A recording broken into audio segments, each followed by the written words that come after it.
topic, I think it would be fun to talk to ghosts.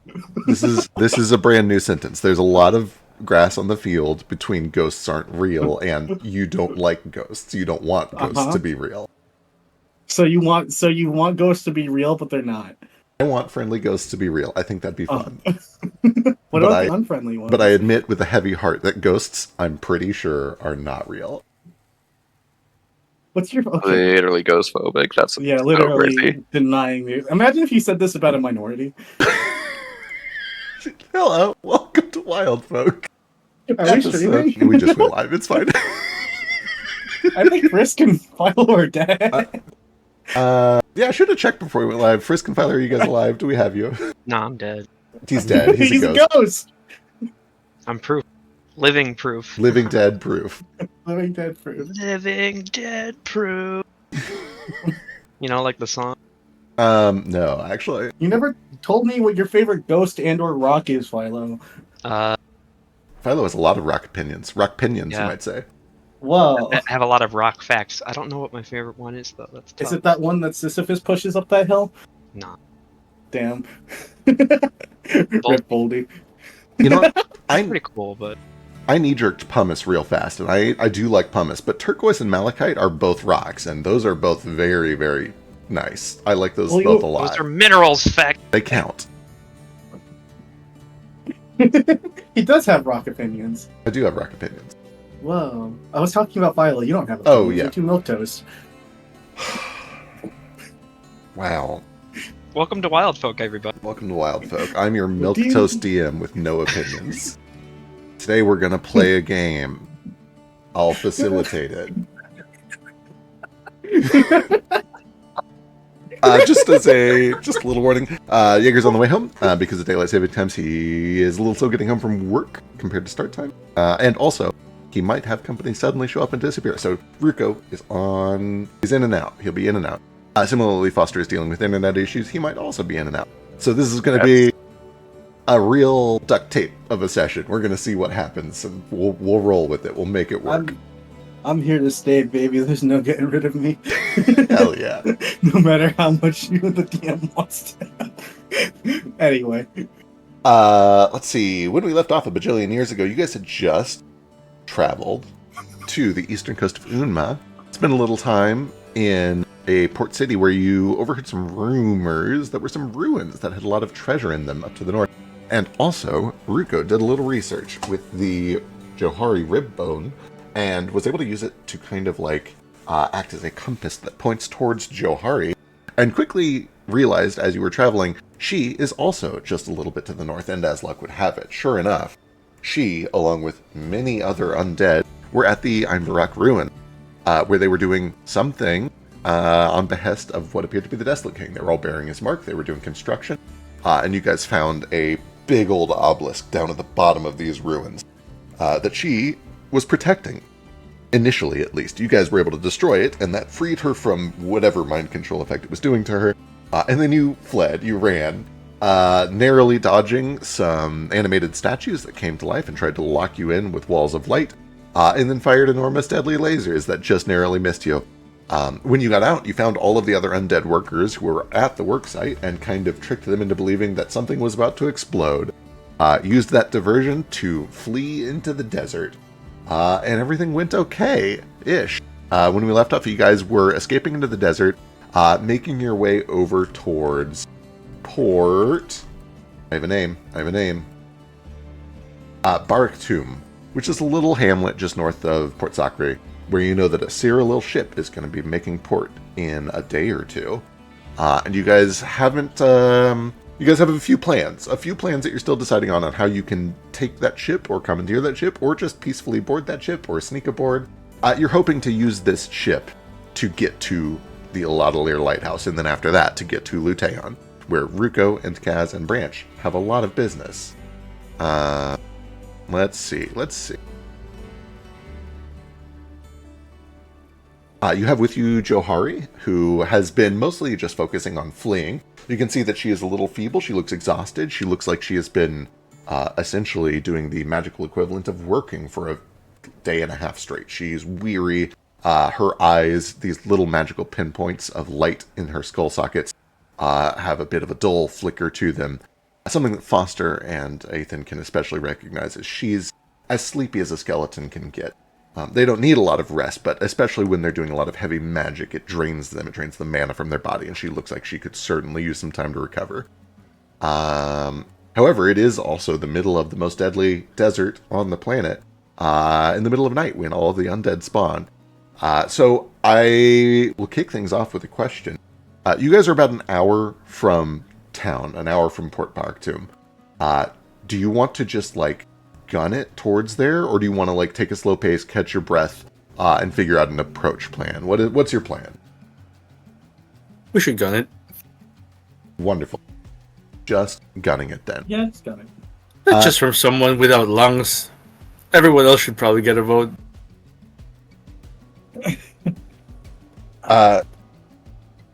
If you present it to the party, Johari does say, I am good, but we will have to figure out how we are getting in the walls. You can use this. And I'll hand her my fucking disguise kit. Wonderful. The masquerade scarf. The other two already have one. Excellent. She takes it, seems to recognize immediately what it is, begins to wrap it around her neck, and takes an instant to magically attune to it. You see the little bit of mana that still flows through her body is drained just a bit more as she makes this connection to this magic item. She kind of slumps. She takes a second to catch her breath. But as soon as the attunement process is over, she begins to sculpt just a normal living Naga visage in front of herself, kind of just a dull, kind of brown scaled snake. Also, That will have to do for now. you good? Like, you ain't got like any tracking things on you. I no? don't know. I think it's reasonable to be distrustful. Well then, let's just take a second to investigate real quick then. Stay close to Prickle Biscuit. Or that too. Yeah, that works. Yes, you are going to have to explain where you got, or how you got him to cooperate. He's a I'll cat. have to and he do likes so while we're food. walking. Excellent. So yeah, do you guys do any sort of, like, We check? build a rapport. You built a rapport with Prickle Biscuit after killing his master. Yeah, that's how cats work. Fickle things. Never liked them. Show dominance, I guess, by killing their former master. Who they don't think is their master. Is that how it works? He shrugs. I mean, every cat I've interacted with has been a total psychopath, so maybe. Mother-owned cats. They never liked me. Glad you finally found a pet or something. Emotional support cat, right? Anyway, I suppose it's emotionally supportive. can I do like Medicine check? yeah, Just to check. investigation or something check to see if like she's got any like divination shit on her that can pinpoint her location So you can while we're walking. You can absolutely use medicine or perception as investigation to do that. It is much harder to detect magic using a non-magical spell. It's not impossible. I'm just letting you know that the DC is higher than if you were going to use like Arcana or Occultism or some sort of a magic-related skill. That's fine. I mean, might as well just attempt it right now. For sure, absolutely. Go and give me a perception check. Well, You certainly notice almost immediately that she has just put this magical delusion up. If you kind of like run fingers across parts of the disguise that she just put on her, you find that her flesh has no substance to it, and so your hand passes straight through it. You notice that there is a necromantic glow of light in her eye sockets. She is certainly she's a creature made by magic, and so there's always sort of a permanent mana effect that runs through her to keep her animated, just like Foster and just like Ethan. On a 10, you don't really catch anything else that stands out as like, oh, that's an obvious sign that there's still some magic happening. you're good from what I can tell. Sorry, I ain't a professional fucking magic slinger though. That's quite all right. The world also needs professional beat the shit out of thingers, which I assume is how you just got me out of there. Mostly, yeah. Not Anyway, in acting. Acting. You. What do you mean? It's nothing. I just, You look shifty. it's, I suppose desperate times, or desperate measures. Um,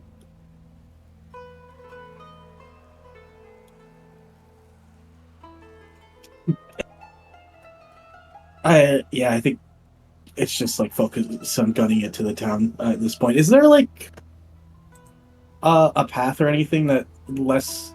I know we like swerved off it, but can we like find a way back to like a road that's safer to travel? Absolutely. You guys have several skilled survivalists. I think we already did rolls for this. All you have to do is travel east, and you will find the road again because the road follows the coast, and it's just heading to this port city. So it is no trouble to get back to the main trade route, and you can follow that trade route to the city. As you start to approach, you see that there are these tall, totally smooth, featureless stone walls that go up about 15, 20 feet.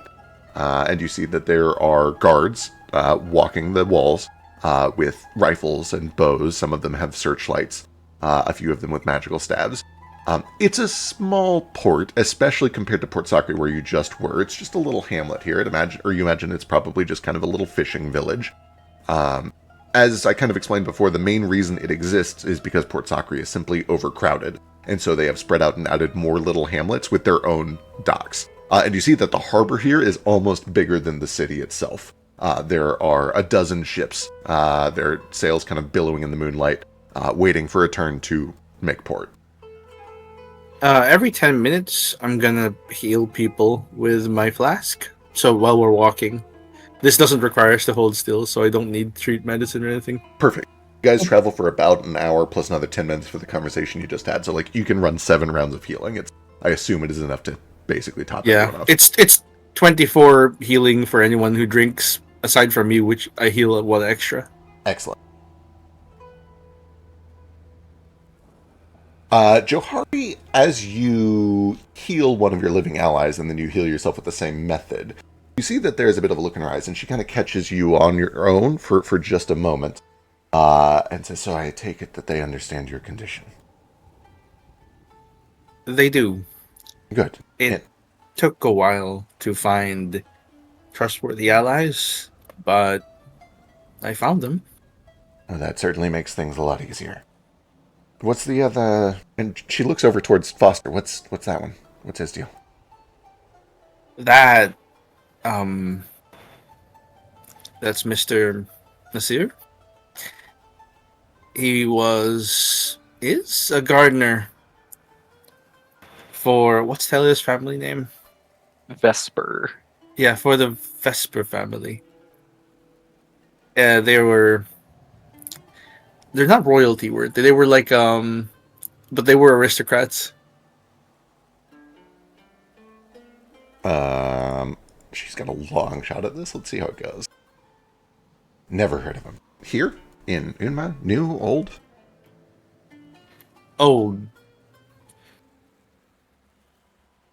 Got There's just so much new nowadays that I haven't been able to keep up with just how much has been affected. Understandable. I kind of got my bearings when I woke up, and then I've been going back and essentially relearning a year at a time. I'm up to about 80 years ago, but I'm still catching up on some of the most recent stuff. Anyway, if he is a friend, if they are a friend of yours, then they're a friend of mine. They are. They're very skilled, and he has trouble talking about Foster. It's like every time he tries to describe him, he gets overwhelmed by this surge of guilt. the second-hand guilt, where it's like, oh, this is Foster. He's a really nice guy, and my father killed everyone he knows and loves. He has a nice he has a nice girlfriend. They're happy together. They're dead because of me. They're dead because I was too slow. Johari catches this with a natural 20 as you're kind of talking about it. Damn it. And she kind of just puts a hand on your shoulder and says, it's good that you're back. I think that all of this is probably a sign that some things are going wrong and perhaps it's time to make them right. Nods vigorously. You've always been good at making things right. I'm happy to hear that. We should catch up. I don't know what happened to me back there, but I do know that my memory is hazy. Hazier than it was before all of this started. There are pieces missing, and I would like to recover them as quickly as I can. But first, let's get inside those walls. Are they going to give them a problem? Looking again over to Foster. They didn't before. They're very good at hiding themselves. Even with just a hood? I trust your judgment. And if not, well, he opens his bag of holding and is like, we do the whole smuggling thing. That is one advantage. I don't think that your father had many things right, but one of the things he had right is that there are some perks to not needing to breathe. Well, yes, we had to learn that real quick when that one trader smuggled 50 skeletons into camp. True. Truly amazing. And they murdered a bunch of us. It's so,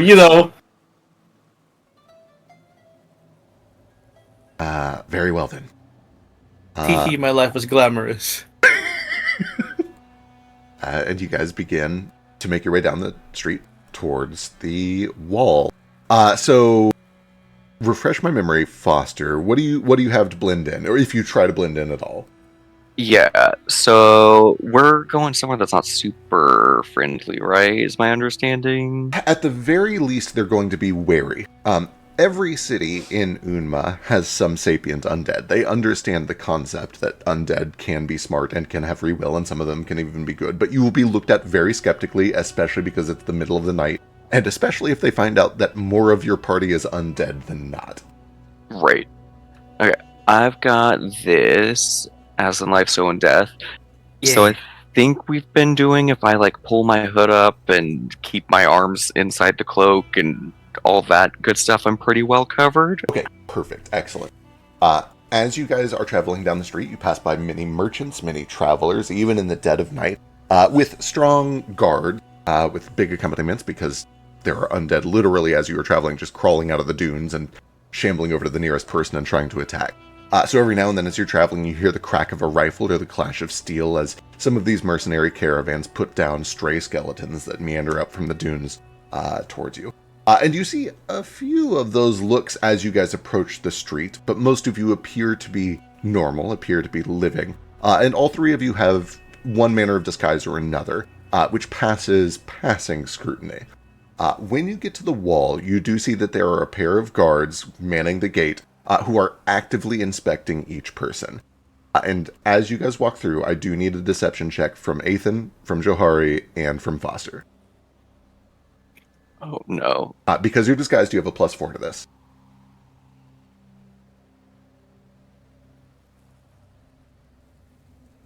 Deception.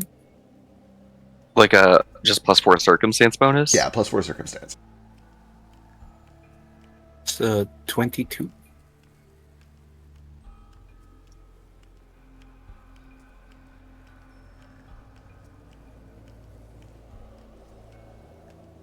Please beat the reception DC. Please Yeah, beat the I'm reception DC. looking. It's close enough that I have to go check through DCs. Let's see. Guard. Uni guard.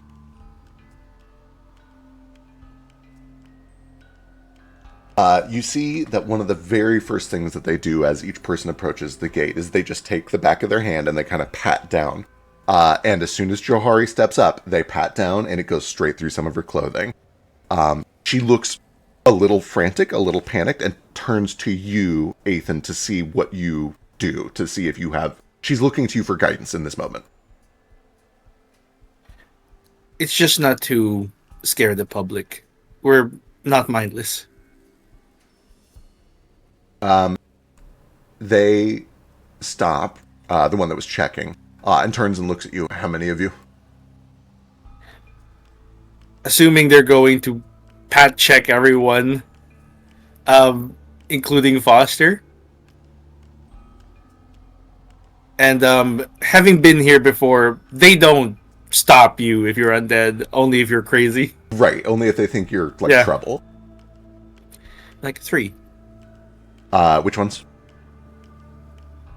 It's going to just wait for everyone to, raise their hands, basically. Johari raises a hand.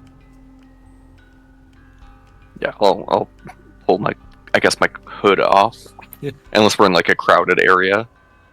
There are people Yeah. passing by, but they're I'll kind of just just raise my hand then. rubbernecking. Gotcha, okay.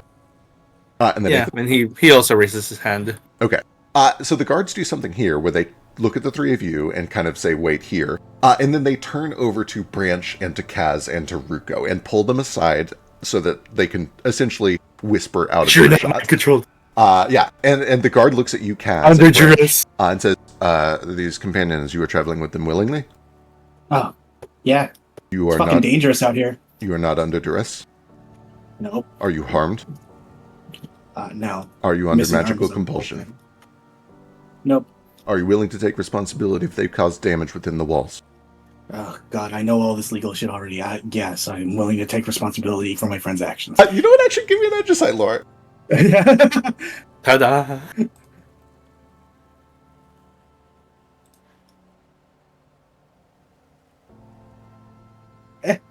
The pop-out menu is being weird. Edgesite lore. Edgesite.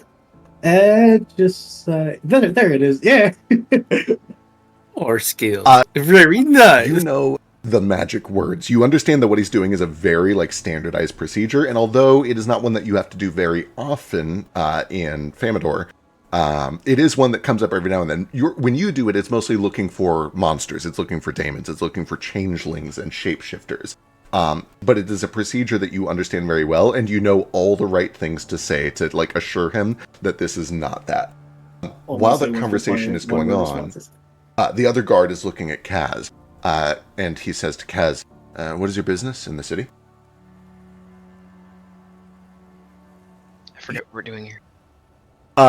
Essentially, you know that there's a serial ship that is showing up here, which you plan to commandeer or get Right, aboard right. and take to the Alathalir Lighthouse. This is like a port city where they do regular Yes. other travel. That's through boats, basically right? it's the main reason this little hamlet exists is to be a port city. It's a trade hub. Yeah. And yeah, I'll just tell them we're starting to get to the port. The boat to get. Are you moving wares? Not right now. He gives you a little bit of a look. Name? Casabian. Casabian Vatses.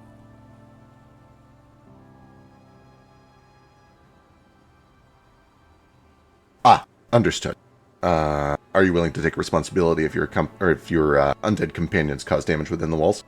Of course. Very well. Have a nice day, sir. Move along. And they motion for all of you to head into the city. As you step through the walls, you find what would normally be kind of a sleepy little hamlet, encased in these tall stone walls. So tall, almost that very little moonlight peeks through, except for when it is high in the sky in the very dead middle of night. It almost feels like you're living inside of a bowl or a giant cup or something like that, with how small this place is and how tall the walls are, comparatively speaking. Except for one gap near the east side of the city, the back side of the city, where there's a tall gate that leads out to a harbor. And you can see a stone harbor that leads down, where ships upon ships are waiting. I'll double check the date. I know you guys got here a little early. I think you have at least a day, maybe 2 days before the ship you're interested in shows up. You see that there are a number of quiet little taverns where people are settling in, hitching camels. There are also some storerooms and temporary storage warehouses where merchants are delivering their goods. You can see that there are dozens of little mercenary companies that have been set up to watch their prospective merchants' goods. You can smell the rich smell of spices and food cooking overnight as people get in late in the evening. You can hear the sounds of cards and dice as people kind of make a last attempt to change their fortunes before heading off to sea. Do you guys just kind of find a place to settle in, or do you want to do anything specific in here? After all that happened today, guys, I'm fucking exhausted. I think we should just lie down somewhere. Understood. It is Saturday night. You know that the ship you're interested in gets in Monday morning and leaves Monday afternoon. So you guys are able to find a little tavern. The price is steep, but not adventurer steep. It probably comes out to something like 5 silver each or something like that. but you're given a room in one of these little dobe houses. The furnishings are fine. There is fur and leather. There's like the barest minimum amount of luxury. There's like a little bit of a spice perfume on each one. It's cleaner than if you were to go to just like some shithole. But it is still very much just like the facade of luxury. This place exists to move people through it quickly. You're able to grab a handful of rooms. You guys can each grab your own if you want, or you can buddy up, have a couple people in a room. It's kind of up to you. But you begin to settle in, and you have a little time to catch your breaths and talk.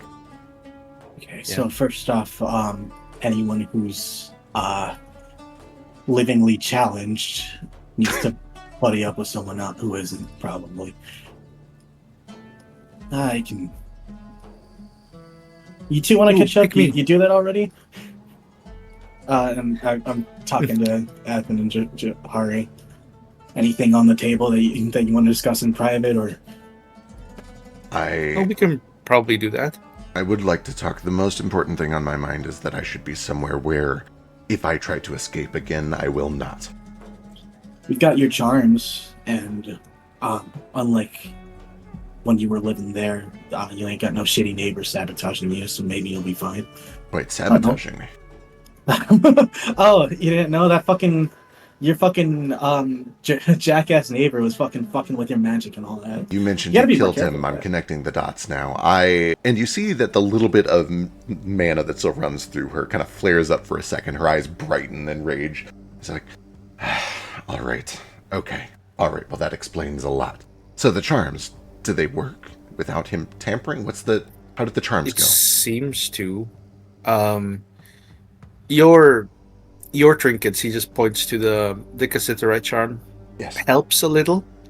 But this thing around Prickle Biscuit's neck, it seems to prevent the obelisk or the Dreadfort itself? I'm still piecing it together, but I think the obelisks are kind of just extensions of Dreadfort. Exactly. They boost the call. They extend the call. So we finally got someone who knows at least something about these fucking things. A Whether little. made it of like tree.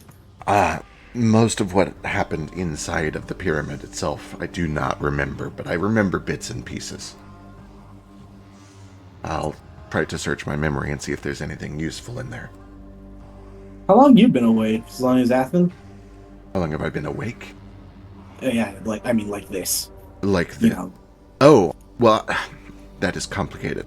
I have been like this, and she motions down to her rib cage, her bones, her exposed vertebrae, for a very long time, even when he was still alive. It has been something on the order of 700 or 800 years now. But I was destroyed, and I thought that would be permanent. It normally is, but I reawoke something like 8 or 9 years ago. Huh. Yeah, something is unusual. Something is not right. Things are changing in the desert. Sorry, it ain't really my expertise. It's a bit new to me too. What do you Though. mean you were destroyed? I was destroyed. Necromancy can work in a couple of different ways, but all of those ways require some sort of a form to cling to, even if it's just a ghost. If that form is destroyed, the soul is freed and can go to the afterlife, or if it is just necromancy, the energy is released back as mana and travels back down into the earth.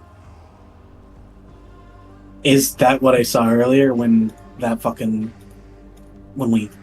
left that fucking room? There was that fucking after image of me. Is that what that was? Oh, soul damage. No, that's similar. There is a soul inside of you. I trust you understand that concept. Yeah. It can be damaged, but never destroyed. When it is damaged, a piece of it is chipped off, like chipping a piece off of a stone. That piece is drawn to wherever it wants to go, which is usually, and she kind of looks up towards the night sky, up there, where it will wait for you. And I can't get it back. It's like gone. It's just out there. You'll get it back when your time is over. And And okay, and you said it's where I want to go, not where I'm going. Where your soul wants to go.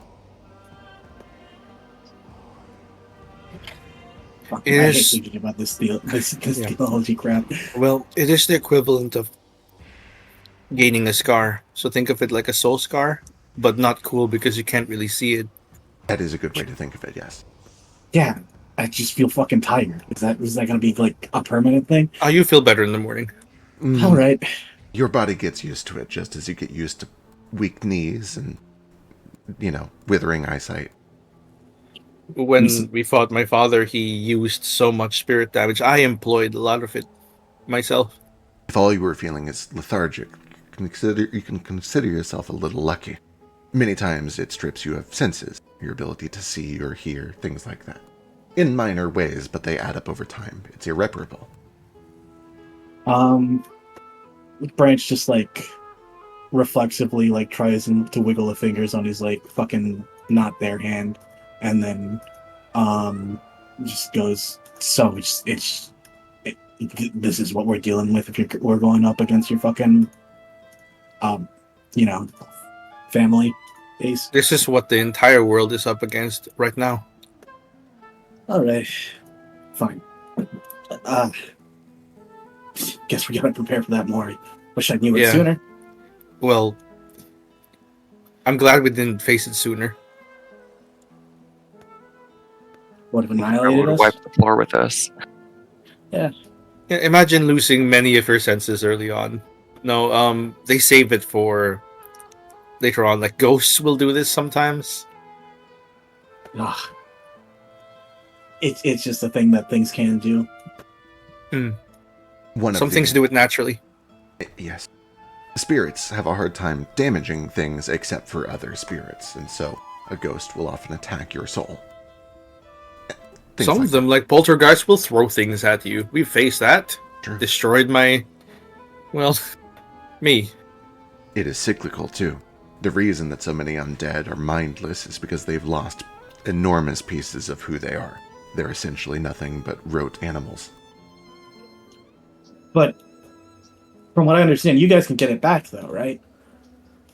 With tremendous necromancy, or a gift from a god, or, as I've learned, whatever is happening in that pyramid. All right. Just want to put my mind at ease with it for a second. It's I- the tree. It's got to be, right? I saw a tree, and it seems linked to all this, at least the mind control. Do you know of it?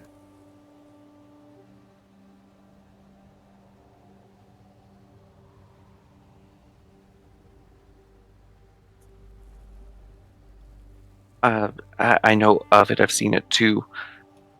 I think it's probably something to do with the seed of the moonlight prayer. That, big resurrection that happened a while ago. It seems like it's just been perverted. That would explain a lot. I was told that you were a gardener. Should I take that literally, or are you something more? What more can you be but a gardener, honestly? I've never nurtured a plant in my life. She... there's like a twinkle in her eye. She likes that answer. I see. Well, if they really have got their hands on the seed and have somehow perverted it, then that would explain much of what is going on. I admit I know only the basics about this. I've heard of it. What good necromancer hasn't? But I only know it in legend and folklore. I would need to study to learn more about it.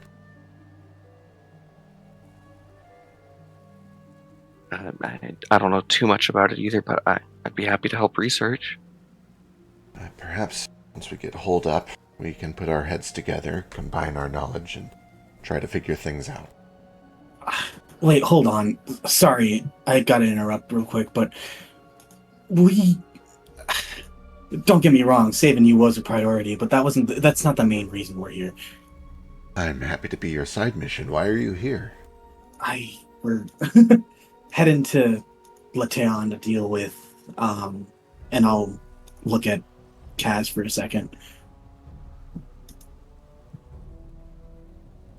I have business with Laojulache.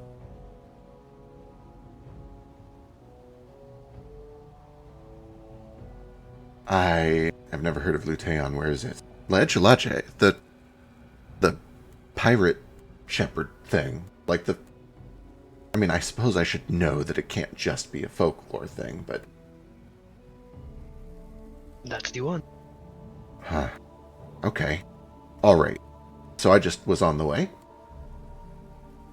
I mean, it was both had equal priority, I guess. But Oh, I'm not uh, disappointed. That's just a hell of a coincidence. it sure is. I We've been I running wonder. a lot of those lately. What were they making you do? She kind of sits down and takes a moment to think. And she sits there kind of quietly for like a good awkward 20, 25 seconds. And eventually says, do any of any clove, cinnamon, nutmeg, anything with a strong smell? Hold on. Oh. And I'll yeah, Bratch probably picked up fucking seasonings while he was out there in Unma and is like to just like experiment with super spicy shit. This is me just saying like I'm using prescient planner to conjure up some. Oh, hell yeah. I love this feat so much. Like the most like fucking like intense tikka masala you've ever fucking smelled spice type Oh, shit. Love it. Love it. Yeah. While he's digging around in his bag, Kaz just offers her some flay leaf. It is pretty loud. That is good, but I think that will have the opposite effect. Why don't we finish doing the work, and then in about an hour, I'm going to hit you up for some of that as well. Okay. I like your companions. They're great. They're wonderful. I think I'm going to enjoy this. I promise I've not done the drugs yet. Still, after all I'm still these trying years, to fucking make him. one He day, still won't smoke. One What day. lungs do you have to damage? one day you will be fine. It's the smell. The smell. I don't even smell it, but it makes people identify you better. That is true. It is hard not to stand out. Very well. You begin to dig out these spices. This like really strong kind of curry, sharp, a little bit meaty, a little bit like high note nasally, and begin to mix them. And she takes some and she begins to put some into a bowl. And a strong spiced scent begins to fill the room. And as it does, Johari and Ethan both begin to experience some memories. We see a bowl, similar to this one, filled with very similar scents. And it is the olfactory sense that kind of triggers this sudden flashback. And you see in your mind's eye an evening sunset. You see that there is an opulent balcony in historic Unyo, about a few hundred years ago, back when you were still alive. You're looking out over one of the long stretches of garden archways, and you see that you're in some sort of like battle room. There's a long table that is littered with papers and plans. There is a combination of wartime strategy, these maps showing troop movements and little statues representing different factions and companies. But also arcane research. You see that there's just like half of a dead frog, and there's like a pile of this weird red sand on a piece of like velvet. And there are several people that are all gathered around this table, poring over notes and talking and trying to come to some sort of a decision about something. You see Ethan is there. You look down and see your own hands. You see Mahes is there. You see Narafi is there. You see that Kari is there, this kind of lean, woven man. Siddiqui, this Sphinx Tabaxi. And Johari, who even all the way back here was still skeletal. Still had this like purple headdress that looks almost like a Corvus flare. And eventually Narafi is the one that speaks up. He will come back. He is etched on death into his bones. We have no reason to believe that killing him will stop him. If anything, it may make him even stronger. And across the table, you see that Johari speaks up. Afraid of ghosts now, are we?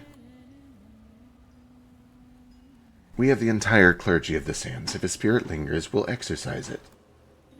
And Ethan, you feel this memory, you feel yourself move in it and speak up and say, for how long? My father knows this dark art better than anyone that I know. I've seen what he can do. I've seen him pull the souls of the long dead from their slumber as easily as if they were a still wet corpse. And as you look down in your memory, you see deep scars lining the inside of your wrists. And you know that just beneath the stitches, there is glowing energy that has been etched into your bones as well. Death is but a doorway for this man. It's not simply that he's prepared himself for it, but that he sees little difference between death and life. If anything, he sees his body as a weakness. I've often wondered if he even bothered to keep a heartbeat. And Rafi chimes in again. He picks up a little fine white sand pile on the table, lets it fall through his fingers. All we accomplish by killing him is changing his physical form, or perhaps removing it entirely. Jahari is right. We may only make him stronger, but we can exercise what is left behind. And it's at this point that Kari, the woven man, chimes in. So, what then? If we can't kill him, how do we stop him? Jahari stands up, and she starts to unfurl a drawing. And she slides it across the table, and you see that there is an illustration of an asp coil, a flexible blade, kind of halfway between a sword and a whip. She looks to you, Ethan, in your memory, and with a bit of trepidation that's unusual for her, says, "We don't." And that memory ends, and you wake back up, and you smell the spice filling where your lungs would be if you still had them. Dimmer than you remember in life, but still enough to jog a memory. And you see that there's a contentment in her eyes, like things are flooding back to her as well. She is in this like meditative stance, just kind of taking a moment of peace and quiet to remember.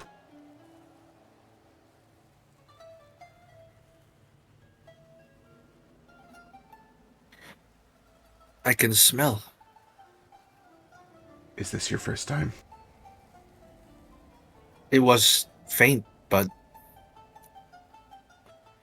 whatever that was, the memory made it stronger. It's good for the soul. Sit. Linger. Focus. Is it weird that I want to smell my friends? Yes, but you should do it anyway.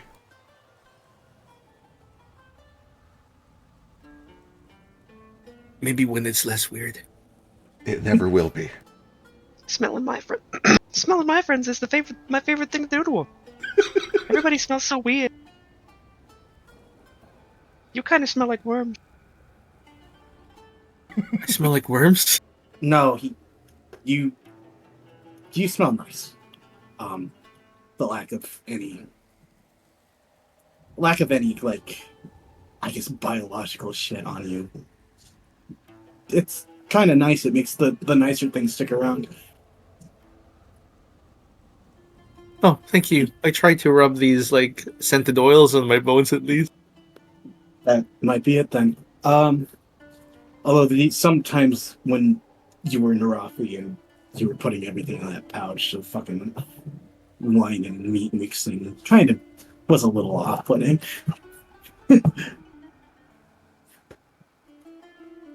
But other than that, no, I get it. Guess there's fucking simpler things than fucking Moonstone to get you back in your, like. Sorry, my internet dropped for 30 seconds. Yeah, I didn't hear anything. I made a joke about how fucking the wine and meat mixing in your food pouch when we used to have that. A little off-putting, but it was unique. It was nice. You know, You smell like a wine mom. not the worst smell to have, honestly. Noted. And yeah, I guess that it's neat that we don't need fucking buckets of Moonstone to get you to start feeling again.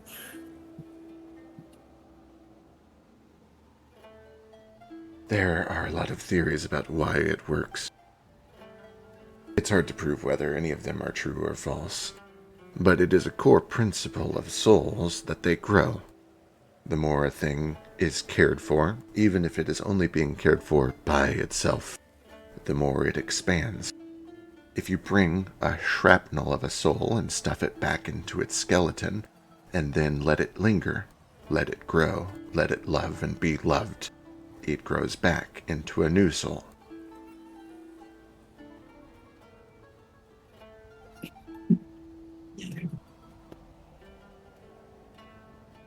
I don't know why smell is so strongly associated with memory, but I've heard philosophers rant at length about it. Most of it is poppycock.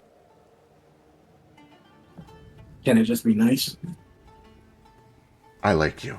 Sometimes things can just be nice. Okay.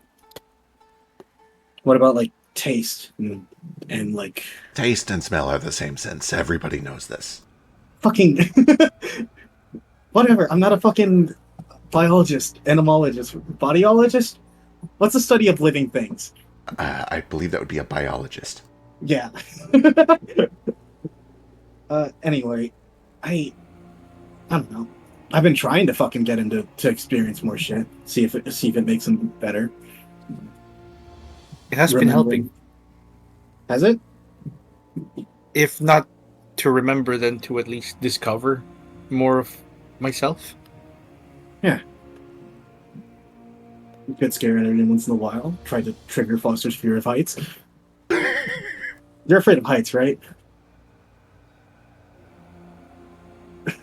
Oh, I think he's dead. He maybe did. Oh. As you sit and linger, I do have to ask, do you go around trying to smell your friends? Probably like he'd like it's awkward enough where he's like, "Can I smell you?" I'm sorry, this isn't like. It's just I never realized that people had smells until I lost the ability to smell.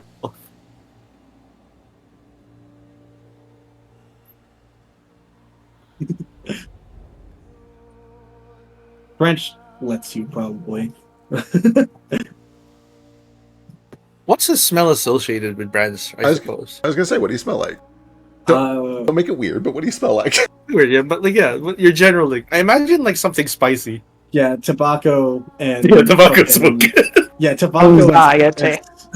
Tobacco and sweat, usually. Honestly, fucking like outdoory, high intensity fucking smells mixed with tobacco, and he realizes it's a fucking awful smell and he hates it.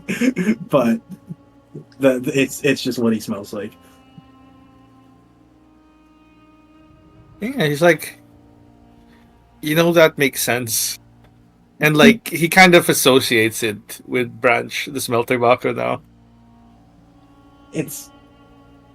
I should fucking look into colognes or something. It's not the best smell to just constantly have on. Now you're making me fucking self-conscious about it. It's not a bad one. It's just easily identifiable. It's got other things, not just the smoke. The wood from the hand.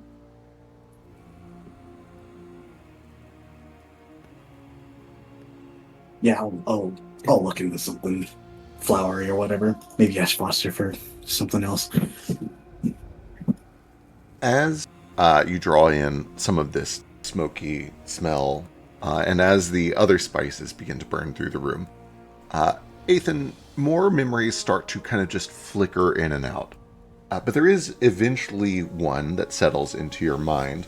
And for this one, I'm actually going to ask you, what is a memory that you have with your father that is pleasant, one that humanizes one that kind of reminds you that there is a person in there, in spite of all of his monstrosity?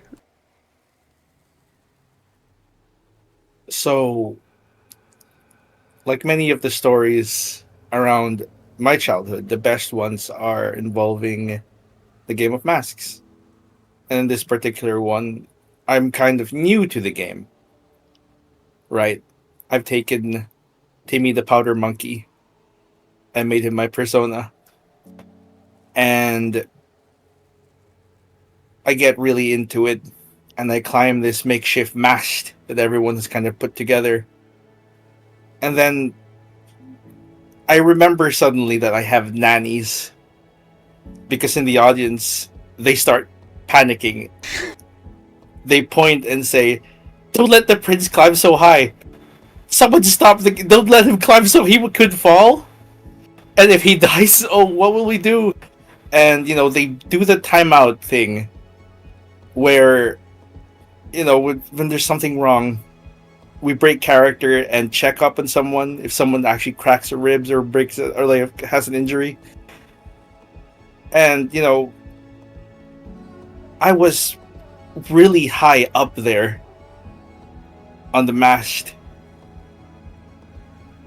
when I realized I wasn't Timmy the Powder Monkey.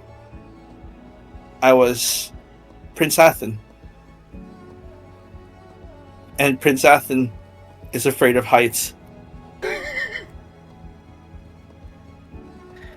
Immediately I lose my balance and I just snag my claw onto the side on the rope, and I panic because I'm dangling there, and this mast, the rigging, this wasn't made to go on a real ship.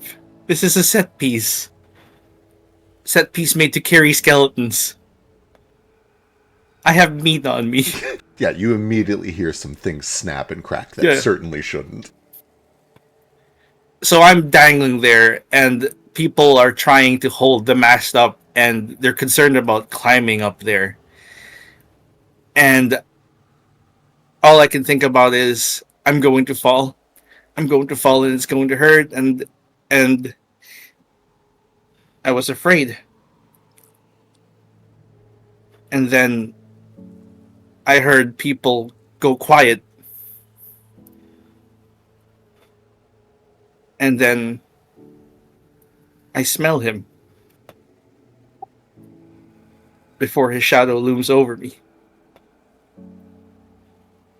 He's wearing a stupid mask,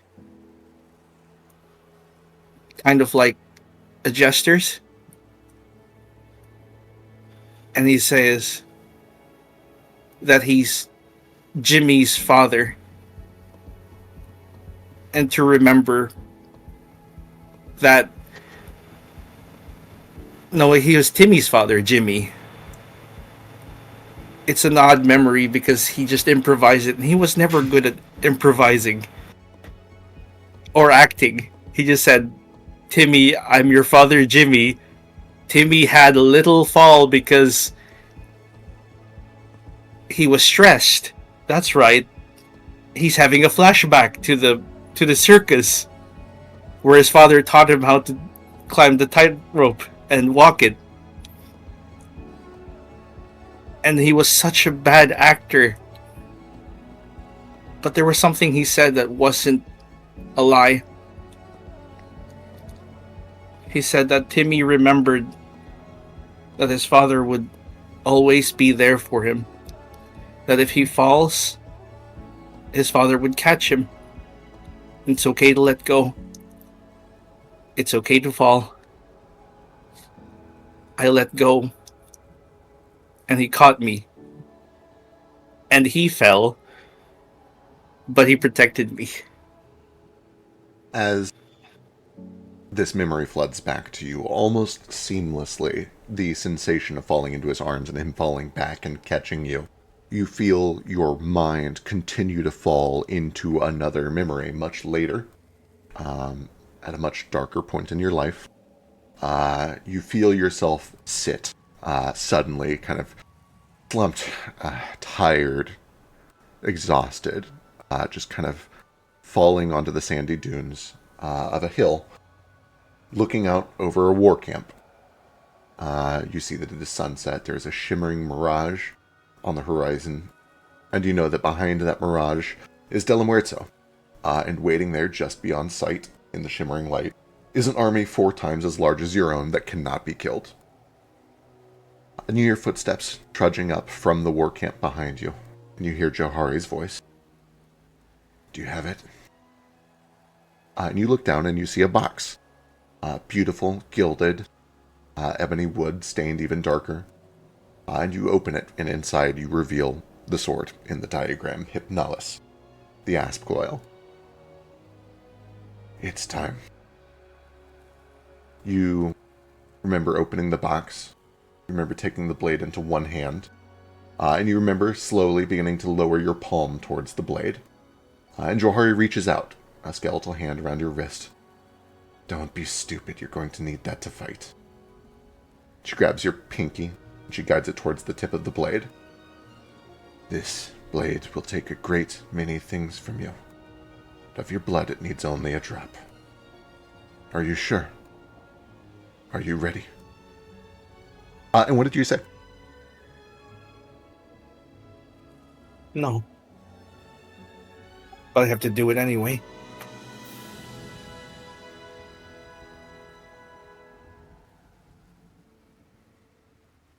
You are... Hello? Internet, sorry. Oh, you're good. You say no. Did I miss anything? No, you're good. Yeah, okay, cool. You say no. And Johari says, someone else could do it. It has to be me. It always had to be me. You see in her eyes that what you're saying is true. That there's... The platitude that she offered was empty. It was hollow. There is something about whatever this memory is, where it really did have to be you. You won't be forgotten. I can promise that.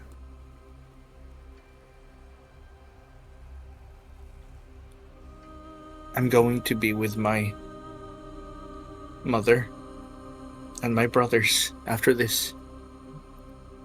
For all of eternity. If my studies are correct, yes.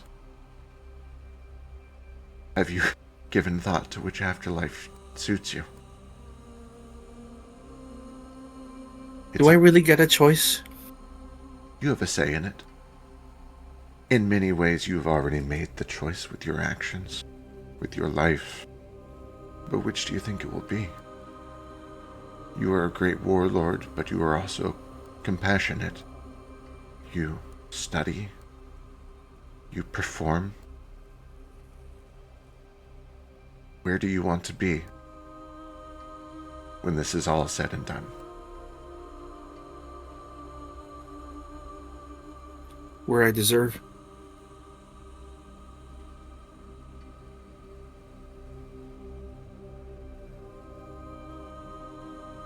She looks inward for a moment, and you see that there's just a faint bit of a smile that curls across the side of her mouth. Then I hope to see you there. And she looks back down to your finger, waiting over the tip of the blade. And he's done things like this before.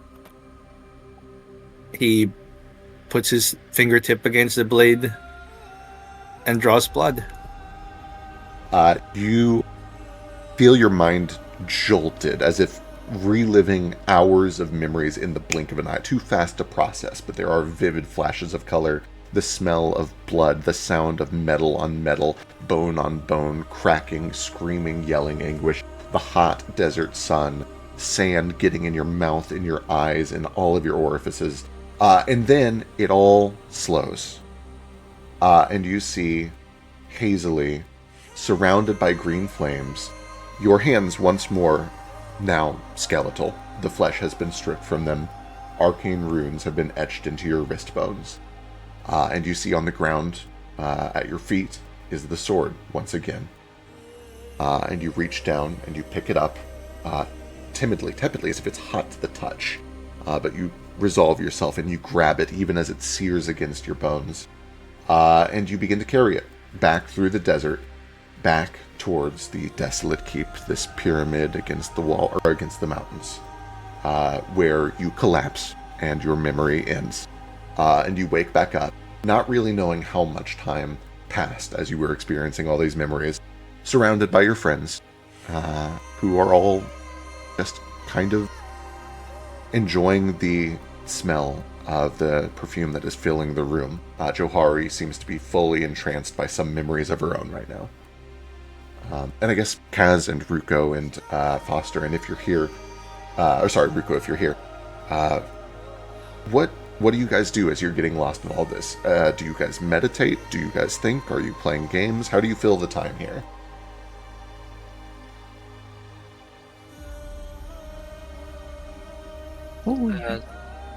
Kaz isn't really like the meditating type, so he's probably just kind of seeing what everybody else is up to. Maybe like gets out a deck of cards and is like playing Go Fish with Cackles or something. Love it, love it. Everybody else wants to play cards while they're just hanging out. Yeah, Branch probably just also like takes Kaz up on the offer to play cards, and but like occasionally while they're doing it, just keeps glancing back to fucking Ape and Jahari to like make sure, oh, are you guys, are they okay and all that. Yeah. So, Like, we're keeping an eye on them. It's kind of a weird experience watching your skeletal friends have like a near religious experience while you're just like in the hotel room with them. Yeah. But that is we're the essentially- fucking shroom watchers. Yeah. Right. They're the babysitters, essentially. With a trip shirt, but Hell yeah. Does this affect Foster also? I was going to get to Foster in a second. Ruko, if you're here, how does Ruko just kind of zone out with all this? Do you like participate in any way, or are you just kind of killing time? Can you like give me a picture of the room? They all sitting around a creepy corner Yeah. with smoke billowing, or like? Essentially, you guys all huddled into a hotel room where you're waiting for a couple of days for the ship to show up. And in an effort to restore some memories, Johari asked for like anything with a strong scent. And everybody kind of pitched in some things. There's like a very strong kind of curry spice vibe that's going on. This like overwhelming smell that just like pours into the nostrils. For the living, it is almost like tear-inducing how strong this fumigation is. Which may be pleasant for you. It's up to you whether you find that pleasant or unpleasant. Oh, Ruko would be all up in that shit. Everything. He would be so in there. You guys are having a religious experience, an emotional trip, and you're burning stuff that smells funky. He's in that. He's right there. Hell yeah. But mostly just thinking that he's talking a lot and like watching and like being present and feeling like he's had 15 conversations but said nothing so far. Excellent. He's very engaged. He's very entranced Vibrating? by you guys' experience. He's just kind of like emotional vampiring everybody right now in a good way, I guess. There's some big vibes happening and he's just like swimming in it. It's great. It's like a jacuzzi. Wonderful. Then that finally brings us over to Foster. Foster, if you are here and if your internet is cooperating, can you give me a D20? Okay. It is very, very dicey at the moment. I have very little idea what's going on. But Hang in there. But Dicey's what we're playing. I know. It's really fucking unfortunate. Sounds about right. This is good for you, thankfully. Oh, amazing. Foster, you begin to smell these strong smells. And you've been making a marked point of stopping to literally smell the roses as you go. And this is a very jolting kind of strong, overwhelming smell. And with it, you suddenly feel as if you are at the helm of your own mind and your own memories. You feel like there are a number of memories of your life that are all kind of like competing for your attention. Like they all kind of want to flood back to you. And above the board, what is a memory from life that living Foster would want undead Foster to remember? And if you can, like, describe it for me. Like, give me a memory. Give me a treasured memory that living Foster would want to hold on to. Oh boy, can I have a second? Absolutely, you can have a second for sure if you'd like. While you are thinking, how's Cackle react to all this? What's he doing? I imagine, I don't know, but I assume hyenas have a very strong sense of smell. I should go look, yeah, actually. I think they do, and I'm deciding if he likes this smell or not. I was going to say, it might be overwhelming. Apparently they have very good smell.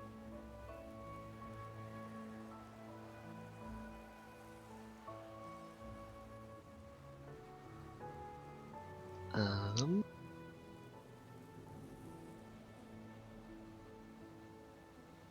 just gonna have him roll like a d20 and Perfect, love it. see how he reacts.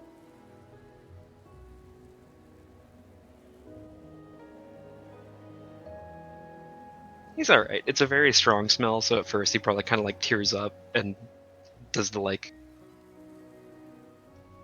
It's a mix between like when a cat has a strong sneeze reaction and just like you've seen the gif of the one where it just like sneezes over and over and Oh over yeah, again. yeah.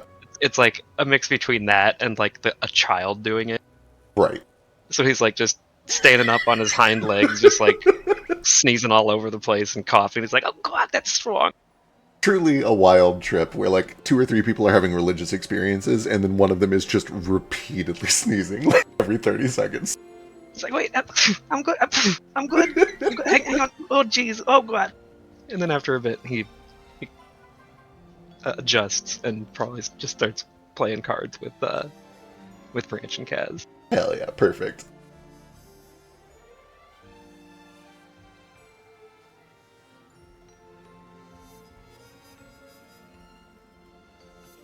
I think Foster's memory is probably of them like leaving home and buying their first pair of boots and showing up at the Vesper stronghold that very first day, and probably just walking around the grounds and just a sense of excitement and change and growth and taking in, oh, I could plant this here and I can cultivate that here, and just a happy setting out type of memory.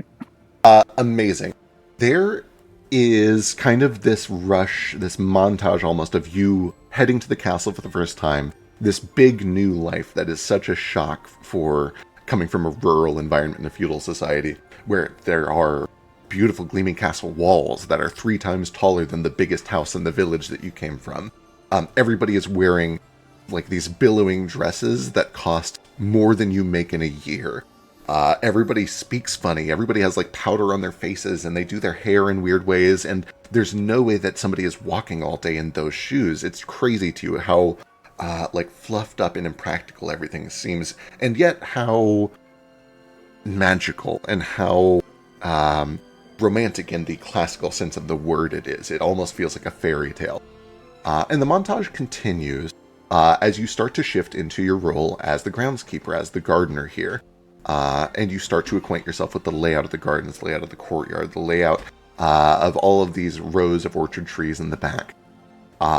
And you're suddenly, this like sort of trip down happy memory lane is lightly disturbed, playfully disturbed, with a memory of you walking out to a row of flowers that you had just planted, and you find that they are destroyed. They have been like torn up, they've been chewed. Some critter has gotten in here and devoured all of the seeds that you just put in, and it looks like they just rolled in the dirt for fun and messed up your garden.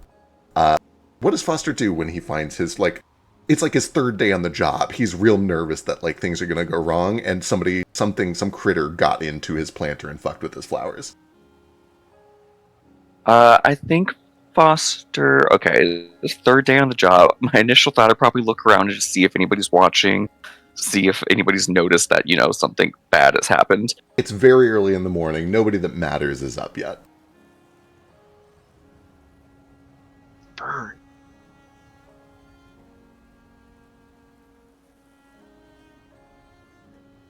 Okay, then I would probably see if the culprit is still around, if I could see what rolled around in my work. Sure. We'll just use your modern day stats because I don't have a better solution. Give me a perception check.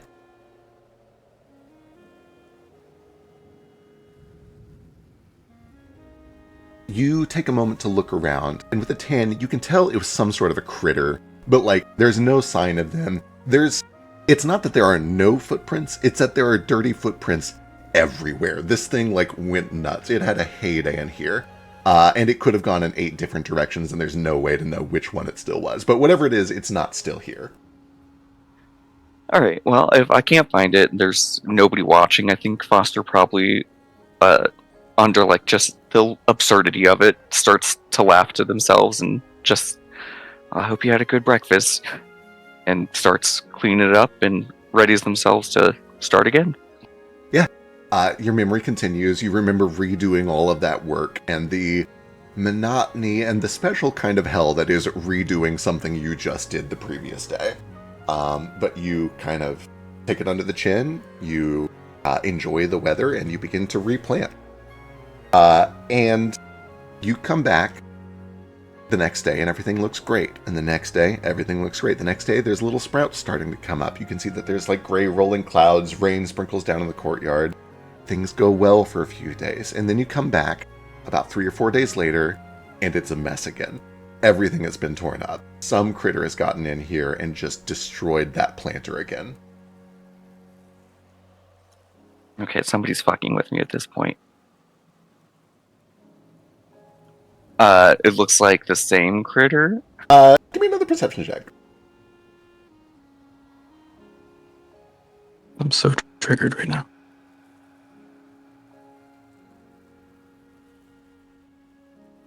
You start to look around to see evidence to see if maybe this is the same thing. And you start to follow footprints, these muddy footprints. Because of the rain, the footprints are a little clearer. And you begin to follow them around and around and around the circles that this creature must have taken as it was destroying your garden. And you eventually realize it's not just one creature, but two. There is some sort of a large, like, rabbit or hare that has gotten in here and was, like, eating things. But you see a second set of footprints that seems to, like, chase after it. And part of the reason that there's such a mess is because some sort of a animal chase happened in here. And you follow and follow until eventually it leads under a stone bench that has been set up in the middle of the courtyard, tucked against the wall where it's nice and shady and out of sight. And as you look under there, you see blood. You see the dead carcass of a rabbit, and you see a marten just covered in blood. Her belly is full. She is passed out, having caught and eaten at least some portion of this rabbit. Yeah, well, wasn't quite expecting that, but looks like you got some breakfast too. When you speak, this creature, who you immediately recognize in your modern life to be Wildfolk, jolts awake and begins to run. Yeah, I think I don't chase her or anything. My problem seems to be dealt with, and well, it's not every day you get to see a marten, so that's fun. She jolts.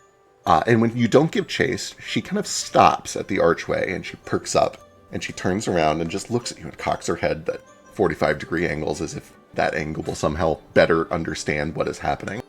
And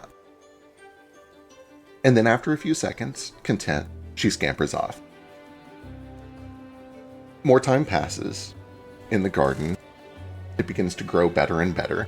And eventually you start to see this marten shows up every now and then with a little mouse or a rat and just kind of like eats it, kind of watches from the corner of the garden. It makes this garden its home. And over time you begin to cultivate a little bit of a relationship where Wildfolk keeps the pests out of your garden and you provide a safe place for her to stay that is not going to destroy the garden as she is hunting. And after a little montage of all of this, you wake back up. And you see that Johari and Ethan seem to be having similar experiences, having these long trips down memory lane. And all of you kind of wake up, or at least you and Ethan wake up at the same time. Johari still seems to be out of it.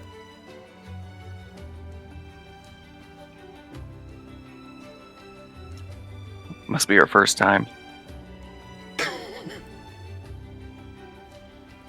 I know. I'll reach over and I'll pet Wildfolk, who's probably sitting by my side because I didn't know where she came from. It occurs to you as you reach over and pet her, that vision was from your life, which was 300 years ago. Right. Yeah, it came a long way. Still keeping the pests away. She kind of like rumbles a little bit and does these little squeaking noises, curls up, runs in circles chasing her tail for a second, and then flops on the bed.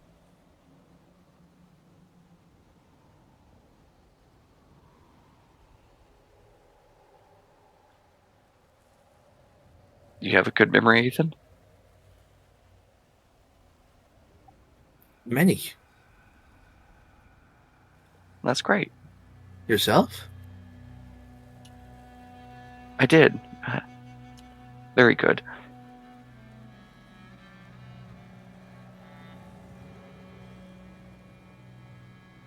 Good trips all around for you.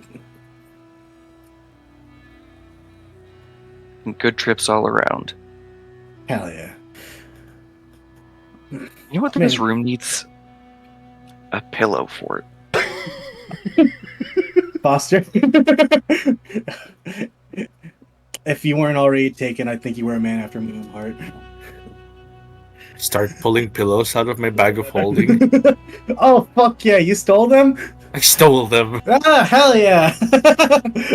Listen, we're gonna rob that place blind. Any furniture that's not nailed down is going into a bag of holding if we ever fucking get cut there again. She's still you know, on her bullshit. She still seems to be catatonic. All She right. has Let's a build lot. a teleport around her so when she wakes up, she doesn't know where she is. Yeah, she'll be the pillow. She'll be our fucking pillow queen or whatever. Uh, yeah. She'll be our pillow princess. Hmm? Cackles don't say that. What's a pillow princess, Kaz? Not me. If See, the, not me. if the, I'll tell you when you're older. if the mood calls for it, he can be one. Just kind of glare at Brand. I don't remember much from that night either, Kaz. Anyway, yeah, I guess we build a fucking pillow for it after they're finished tripping on shrooms. But As you guys are building this pillow fort. Wait, hang on. Oh, what you got? Oh yeah, let me get that crafting check. Exactly. Hell yeah. We gotta see how good this thing is. Not your best work, on account of its pillows. Right. But a 14 is a quite suitable pillow for it. That'd be more of like an architect. For sure. Architecture. I imagine that the DC for building a suitable pillow fort surely cannot be higher than 10. It is an activity for children. So with 14, you make a pillow fort that can at least be stable if, like, slept in overnight. It'll hold. She'll do in a storm. we'll guard her with our lives. Don't worry. Actually, someone does need to guard her. Probably wait, just in case the influence pops back up. Right. Sorry to bring down the mood, but No, you're right. Fine. I think before we settle in for bed, every one of the boners should buddy up with check up with one of the with one of the boned. Well, everybody has bone. Oh yeah, with one of the wet boned. Yeah, Yeah, wet boners. yeah, wet. Jesus Christ. the one wet boner and one dry boner in each room. Yeah. Sure. Simply must stop using our word. You have to say bona. Bone. At least not with a hard R. Right. Oh god. God, I we're can all going to hell. I can share one with you and with Jahari if you want to catch up in Ace. But Rico, you around? He's been like this for a while now. I don't understand.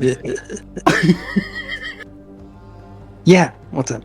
Can I talk to you before we all settle in for sleep and shit? You know, we can use the bill for it as atmosphere.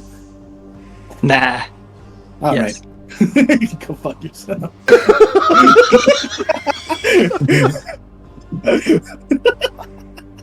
I'm beating you, enemy.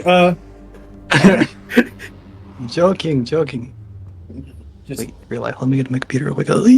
oh, yeah.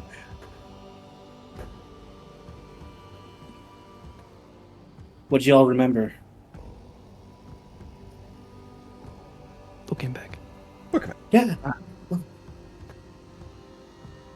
I remember my first few days working for the Vespers and meeting Wildfolk for the first time.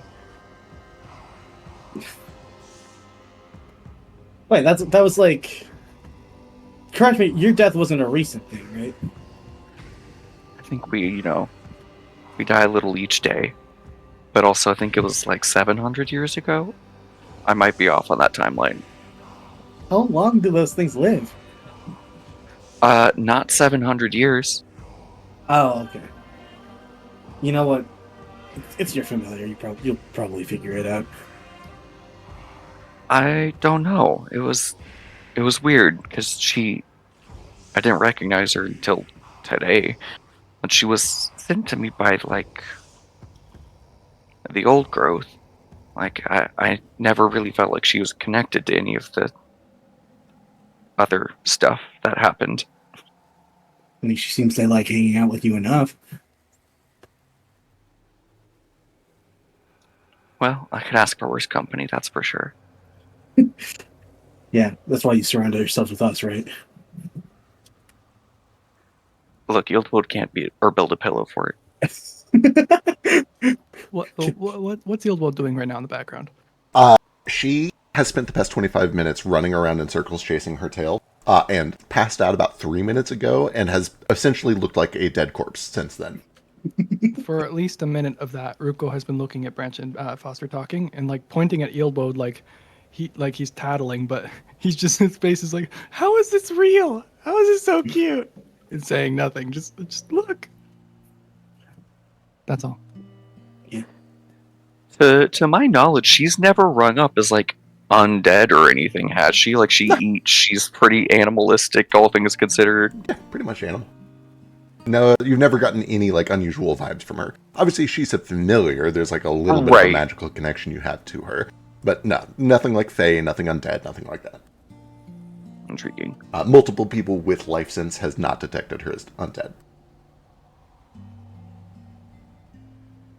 I'm gonna use spirit sense later. You can use it right now if you want. Oh, I'm eating food and I'm eating my meat. So Foster. You're good. Yeah, we can save it for later if you're eating. Quick question: what's the non-binary Mr. or Mistress or Mrs.? Oh, great question.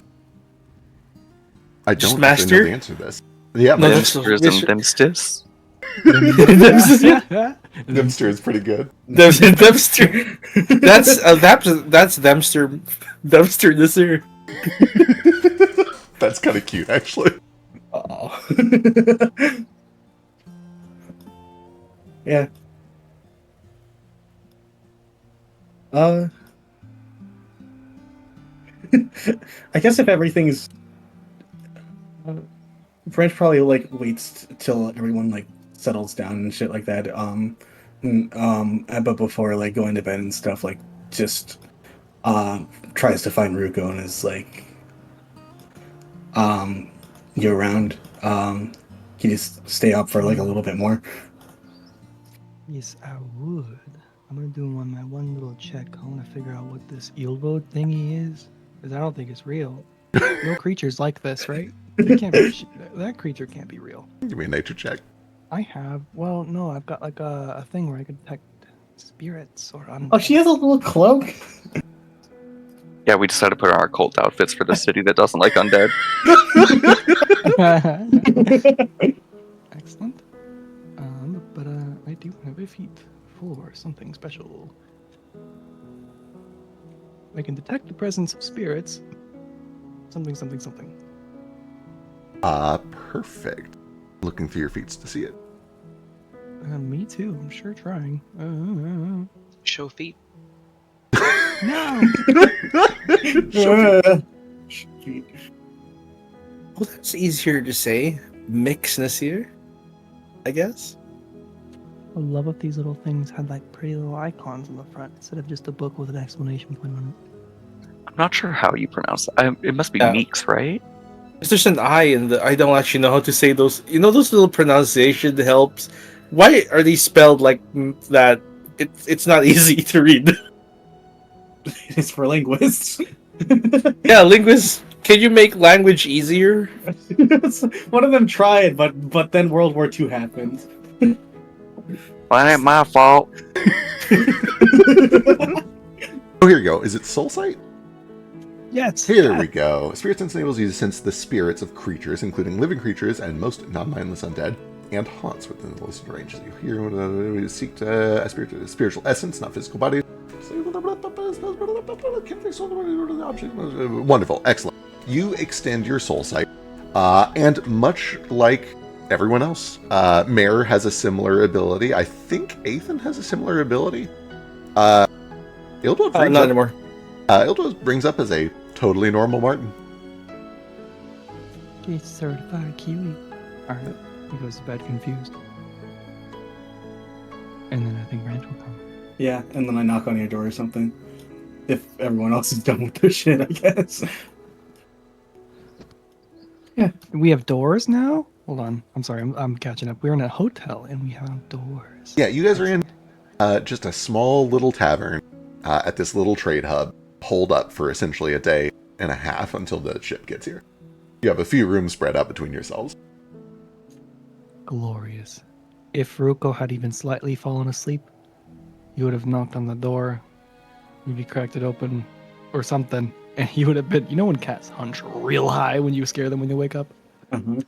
He's doing that on his bed. And he sits. Hey, what's up? I was wondering how you doing.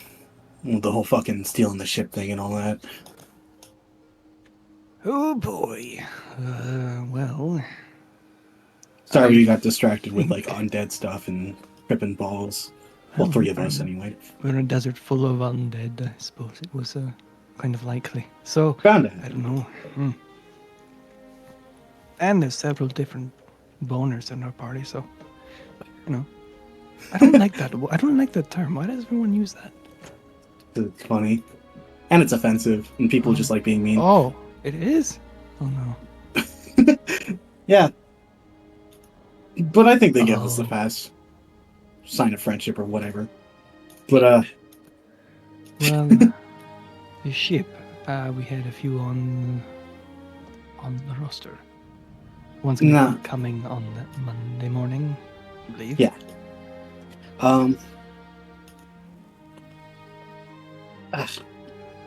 Fuck, it's Saturday kind of hard night. for me to say this outright, but you still do that fortune telling shit. Oh boy. He says in a cooler way. Don't make this weird. I just want to make sure of something, okay? Sure. I don't know what. I'm not really sure what you know. I can do fortunes. Yeah, I mean that was like your specialty before. I mean, when I first met you, he was like handing it out to everyone. I kind of thought you were just, sampling it for people who would want to come back so you can make a quick buck. But I seen you do actual magic and starting to think it's not totally bullshit with you. I don't know. Lots of shit. I don't really understand it, but I'll bite in. If you want a brief little synopsis of the whole thing, it was I got the shit beaten out of my life, and not literally, but well, yes, literally. Well, anyways, bad things happened. Easy entry point is pretend you're a fortune teller, but I know things that are actually useful, magic, and I just kind of played into the scheme, you know. There's real magic behind is the point, but yes. And real fortunes. So it isn't bullshit, is what you're it's saying. not bullshit, is what I'm saying. I'm saying most other people are bullshit, and you should buy my product. No, I'm just kidding. No, I get it. Yeah. Sure. Let's. I know scams. I'm pretty sure this ain't a scam. I'm curious. Can we? How does this work? Do you want to use the pillow for it as like a seance ritual room? It's like dark in there. Oh my god, there's a pillow fort. Yeah, Kaz built it and everything.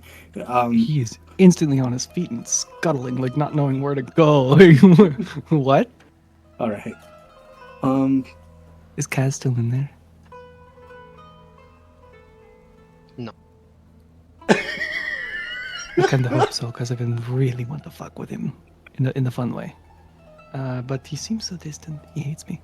But anyways, let's see. Let's go and venture. All right. I had this So one plan with Kaz. I'll tell you later. All right. You know the mischief. It really put a lot of confidence in what you said. What you saying you might be able to do, but again, I'm willing to hear it out. See what the spirit weaver shit's all about. Yeah, honestly, I'm trying to instill in you a sense of disbelief and to think I'm fucking with you. I'll just put that out there right now. That's a great way to build up a customer base, I think. Sure is. Hey, I know you. You like things being direct. Yeah. So do I. I can't help it. Mischief. Alright, so let's see. Is that just what it's like being a spirit weaver? Everything's so esoteric and unknowable? Sounds... No, there's just so much to know that it seems esoteric and unknowable. You're so lost. There's so much past and reckoning in different mindsets and time frames and lifespans and So it's esoteric and unknowable. intensities and exactly, effectually, esoteric and unknowable, but it is knowable, at least in a small degree. I'm just saying, don't put it out of reach. Don't make me regret doing this. Oh, you will. Ah, great. The elbows you. All right, we're gonna go and venture into the room. Let's see where. What is there? Is there a giant sleeping knoll in there that's too big for your own good? I think we went back to the living room area where the fucking pillow fort was. Yeah, And I imagine we made a fort. fake a fake fortune telling table there because it's a funny image to me made of pillows. Absolutely. Yeah.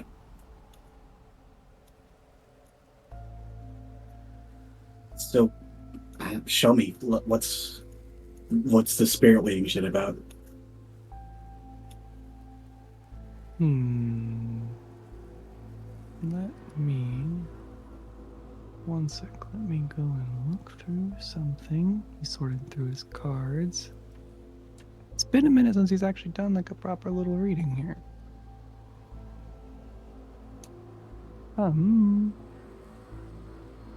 Here, one sec. Let's You need anything from me? undying servitude. Yeah, you ain't getting that. Just kidding. Wait, pulling back real quick to fag. Yes. Are you looking for your Yeah. actual mechanical ritual? That's what I'm trying not to look at, but I want to know what it is so it can at least be something. For sure. The basic idea, and you can dress this up however you want, the actual magical effect is that they will get a random protection, something that they can use later that will save them from a bad check or a bad save. And if you want to roll that up front so you know what kind of protection they're getting, we can do that real quick and then you can play it out. That might be nice, actually. Wonderful. Then, Sourcing. if you'd like, go ahead and roll your just morning preparations thing, and we'll take the ritual, the harrowing ritual from that, and you can use that for him.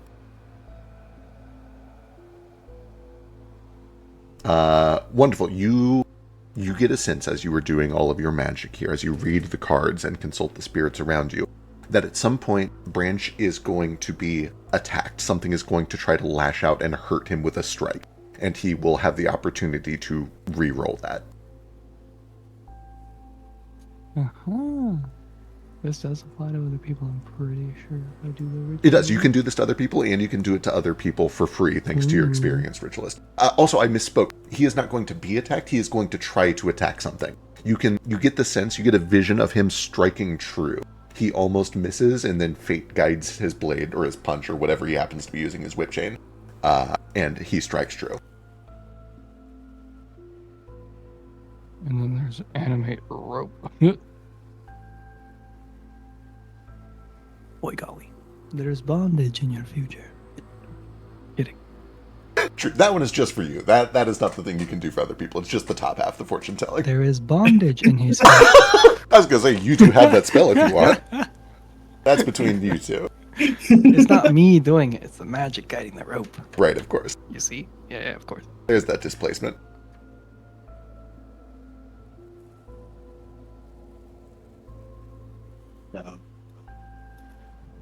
What's up? What's happening? I'm sorry.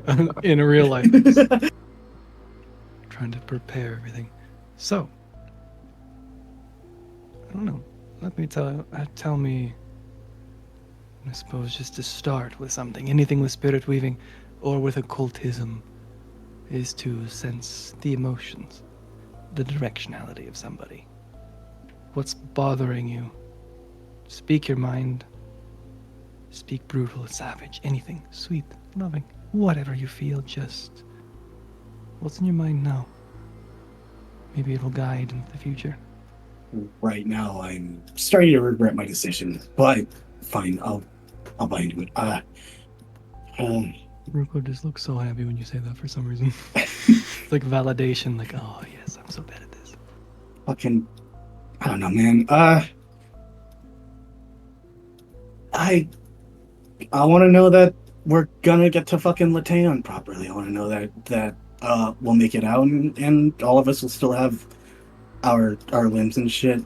And we'll get out with everything that we came there to do in the first place, and the odds won't be insurmountable. And I want to feel like I'm not fucking walking in circles, because it just feels like that lately, you know? Feels like everything's just happening again. Oh, just a lot. I might be more experienced now, but like, it's, you know how Okay. Yes, continue. you know the whole story about the fucking execution and all that happened to me, lost my arm and all that. Robbed And you a were trapped for 7 years? yeah, robbed a caravan for some fucking goods and shit, and then we met the guys again. They encountered a bad fate, and now we're going out to steal another goddamn ship. Like, this is the only thing that I can ever do. You know, sometimes a free-spirited animal, wild, free, you cage them for long enough and they start spinning in circles looking for freedom, spinning and spinning and spinning. I think that's where you're at. You've been freed, but you don't know what else to do but spin. You're breaking free, but it's slow, though you're thrust into this future. This, we are taking freedom. We can ride the high seas and fucking die, but at least we're not dying in a cage, no? I'm just saying. It seems that there is much more of a life. There is so much choice you have now. And what the fuck do you do with it? Huh? I feel not much the same myself. What are you doing with it? I'm giving fortunes. Yeah. Sorry about that. Only speak. No. I'm giving fortunes to people. Starting rebellions in small outposts, supposedly. My friends tell me so. They said I started a rebellion over there. Bunch of skeletons keep getting high around me and I really want to hit that shit, but I can't. You know, just things are just happening. On a real note, everything is fascinating. And everything is so new. And there's so much of the world I've never seen. But so much to learn. And here we are. Things get so overwhelming that we just need to focus on what we can focus on. And right now, we're going to steal the fucking ship. I'm not doing the whole spiritualist fortune-telling gimmick. I thought maybe you'd appreciate some of that. I'm tired of people being fake, lying in what they believe in, etc., etc. I mean, amen. Yeah. No, I like directness. Guess part of the reason why I don't like magic so much is how fucking esoteric it is.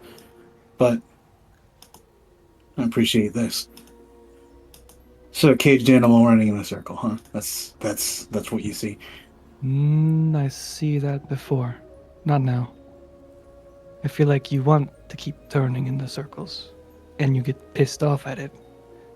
But you know, the only reason you're getting pissed off at these circles, you're trying to run naturally, like you're stuck or you're lost or you're, you've you've been fighting your way free, and you're still fighting.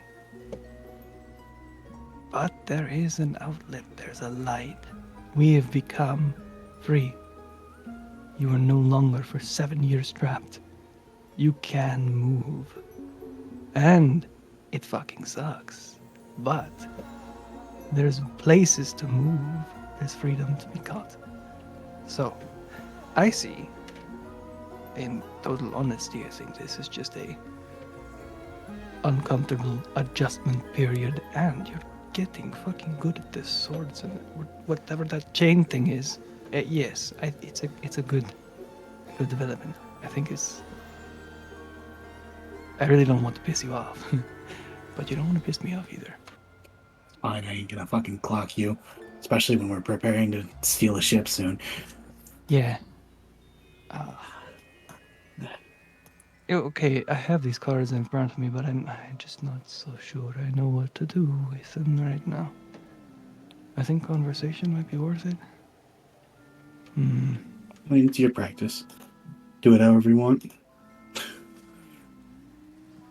Ruko, if I can, as you are doing Please fortune don't. telling and as you are tapping into your magic to perform this, you do also pick up on nearby spirits. That's part of what this is for you. And as you've gotten better as a spirit weaver and better at magic and better at occultism, real magic has kind of accidentally started to slip in around the edges, around the corners. And when you start to feel spirits make their presence known to you throughout this ritual, the spirits are overwhelmingly of a, you rolled a 3, a trickster nature. They are of a playful, of a mischievous nature. You feel like you would be aligned with local spirits if you were to use this opportunity to do something mischievous.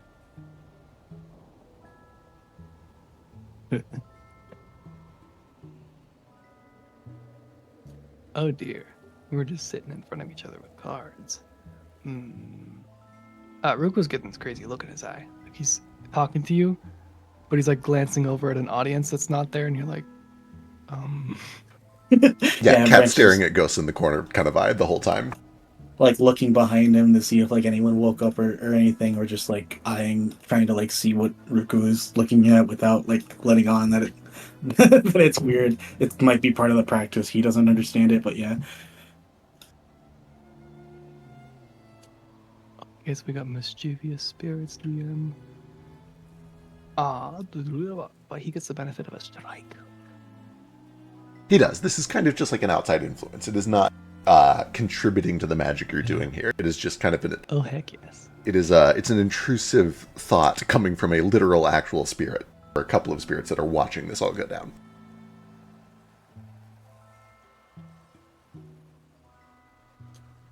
What the cards are telling you is that he needs to take all of this running and circle energy and not sure how to use his freedom energy and direct it to a point.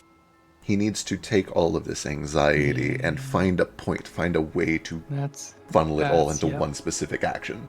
That's where I was going. There we go. Okay. Fuck. Thank you.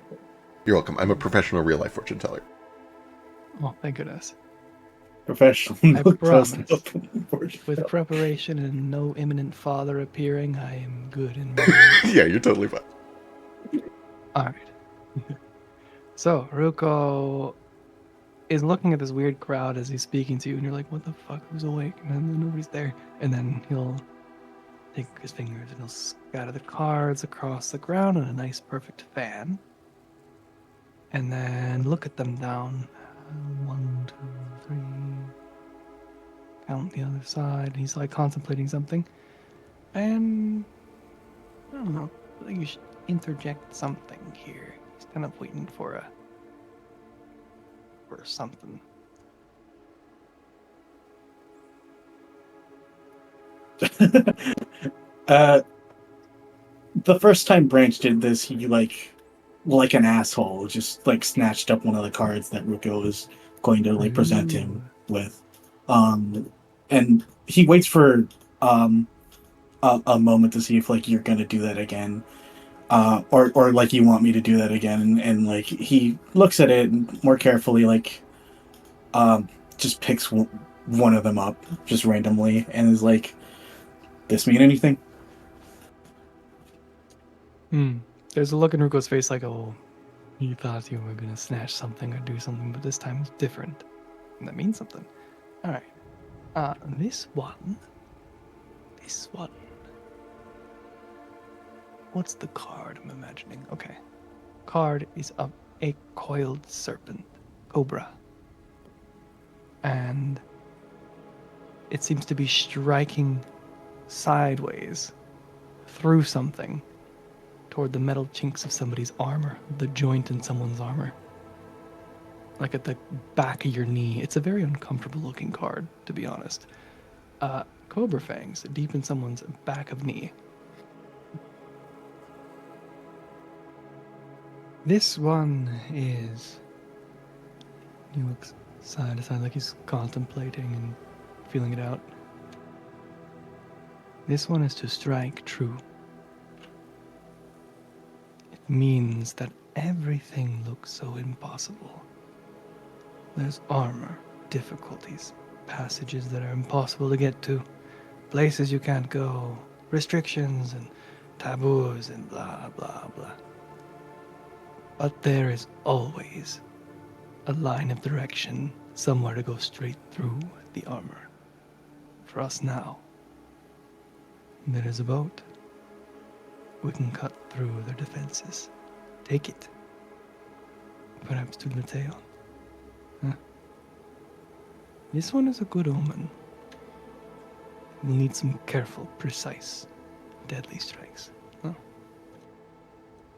As you speak, there is faintly echoing off of the stone buildings all around you, just a pop, pop, pop, pop, pop, pop, several rifle shots. And you hear a little bit of talking. Not like it's distant. It's up on the wall. And you've heard these from time to time as the guards just spot undead approaching the city. Every now and then you'll just hear another round of rifle shots. And then it goes quiet. Huh. Like that? Striking at defenses? True. Yeah. It's, I think you'll have a better chance later. When you hit something, you'll feel an energy. Like you took a whole shot of espresso or something.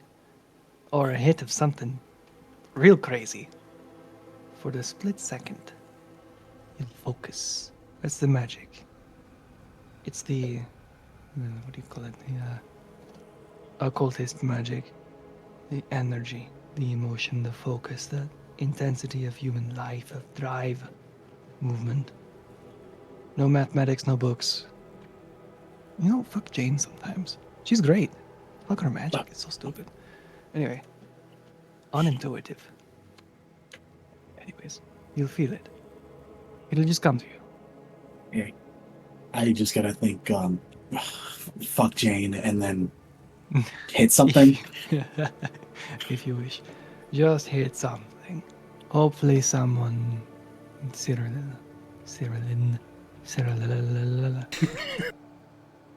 It is a stupid name, isn't it? Sure it is. You can always count I on think the elves to they- give things stupid names. True. They conquer places that especially hate to say their names. Ugh. Oh. Good to know. Well, Not that, I mean, this is all stuff I think it was planning anyway, but good to know that whatever fucking esoteric bullshit weaves your life agrees. You know, this was a good experience. Thank you. You're not like you the know... shops I took down in Family Room when I was still working for Yeah. Edis. Yeah, they're just humbo jumbo stuff. A Now, little. full disclosure, good talk. I think it was good. And there is some real magic effects. The spirits have communed. I feel like just focusing on this topic, drawing the card and I don't know, thinking about it focuses your energy to it. And with me here, boy golly, that means you're going to hit something really fucking good later. Hopefully. Just don't miss. There's real magical benefits, and honestly, I think this is a good conversation. I'm tired. I'll feel it when I feel it. And sorry for keeping you up Yeah. all night. No, you're Buenas good. noches. The spirits also taught me how to mess with rope, and I'm kind of like, I'm really tired, but I also really want to fuck with someone now. Not actually, but I just want to like, I need to use this. Az is a deep sleeper. He sure is. Speaking of Kaz being a deep sleeper, I'm going to pull away for a second, then we can come back. Kaz. Is Kaz a deep sleeper? What is Kaz like when he sleeps? Most of the time, I imagine he probably is, but he's been a bit restless more lately with Echelache dreams. Understandable. Even when they don't actually wake him up, he's probably a bit anxious sleeper sometimes now, For sure. especially in like just a random hotel. He's like, Right. What really adds on to this anxiety and this restlessness is every 4 or 5 minutes, pop, pop, pop, pop, pop, gunshots. yeah, And it's quiet for 4 or 5 more minutes, and then you hear it again. It's just like I this. smell you. It's just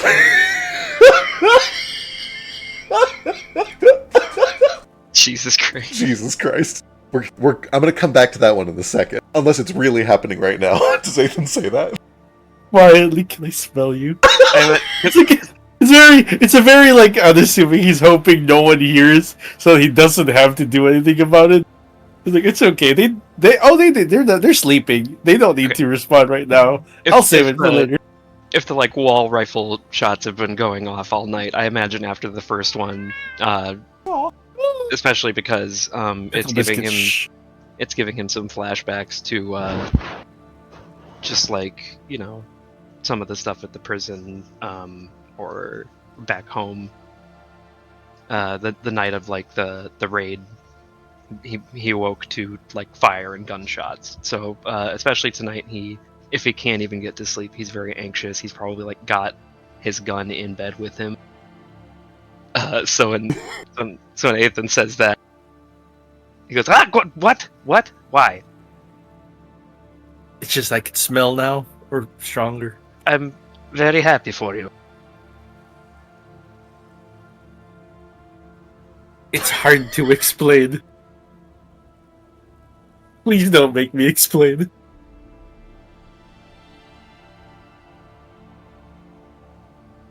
I'm not sure I really want you to at the moment either, but I suppose as long as you don't make it weird. Do you have trouble sleeping? Some nights. And as he's asking this, he's like taking one of the pillows you lay on and it's just put it against his face. Without making it weird, what does Kaz smell like? He's probably got some sort of cologne. It's probably a somewhat fruity or floral scent, like a tropical fruit. He probably smells like papayas or something. Oh, I like that. Would you say there's a hint of like sea salt in it? Yeah, definitely. Like he's got a fruity scent. It's like a sea salt also, and then he also probably just like there's the tinge of just like weird chemical smell and like gunpowder to him because of the alchemical work and stuff he does.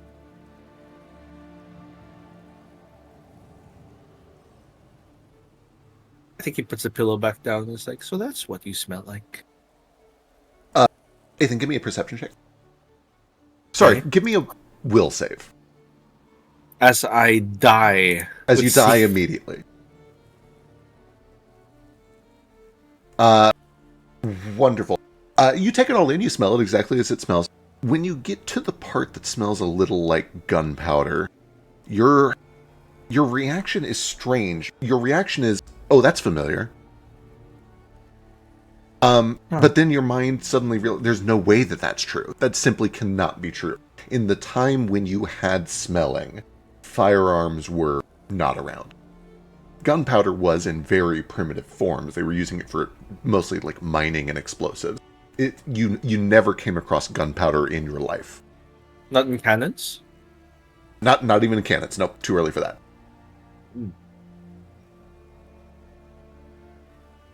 So it just kind of strikes you as odd. You recognize the smell, but you don't know what it is. And Kaz has to explain to you, oh, that's gunpowder. Like, what is... Huh. It's a familiar scent. Which is odd. We didn't have guns in my time. No cannons. Fireworks, perhaps? No. It's a mining tool. Who never worked in the mines?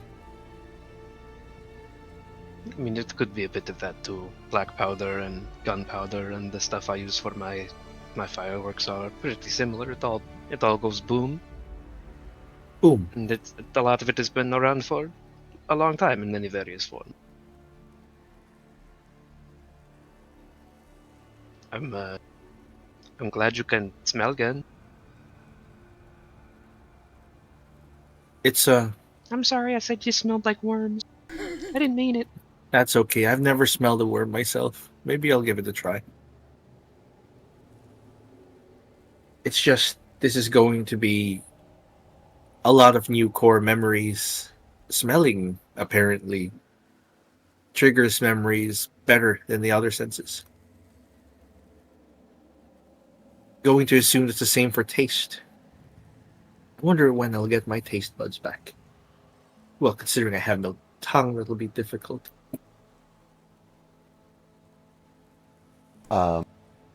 As all of that is going on, Foster, you do anything before you settle in for sleep? I know you don't really sleep, but before you settle into rest, I should say. I don't believe so. Wonderful. Foster, as you settle in to rest, you kind of find a nice, quiet place to sit down. There's still sort of the lingering scent of all the spices from before. But as the night goes on and you hear this repeated cracking of firearms, the old smells start to fade and new smells start to waft in, faint, but enough that it starts to build up and you start to recognize. There is eventually one point where right above this building, like on the wall right over the tavern, there's a round of shots that are fired out into the desert. You hear them clatter against bones not too far off. And as the smoke kind of wafts down and you get just this little undead whiff of burnt gunpowder, you also have this strange sensation where you're like, I know that smell. And it occurs to you, once again, you know where it came from, that the shots were fired, the rifles were fired, and then you smelled this. It must have come from the guns, but those things weren't around when you were alive. But you know it smells familiar. And I need a will save, please. Oh no. Boy.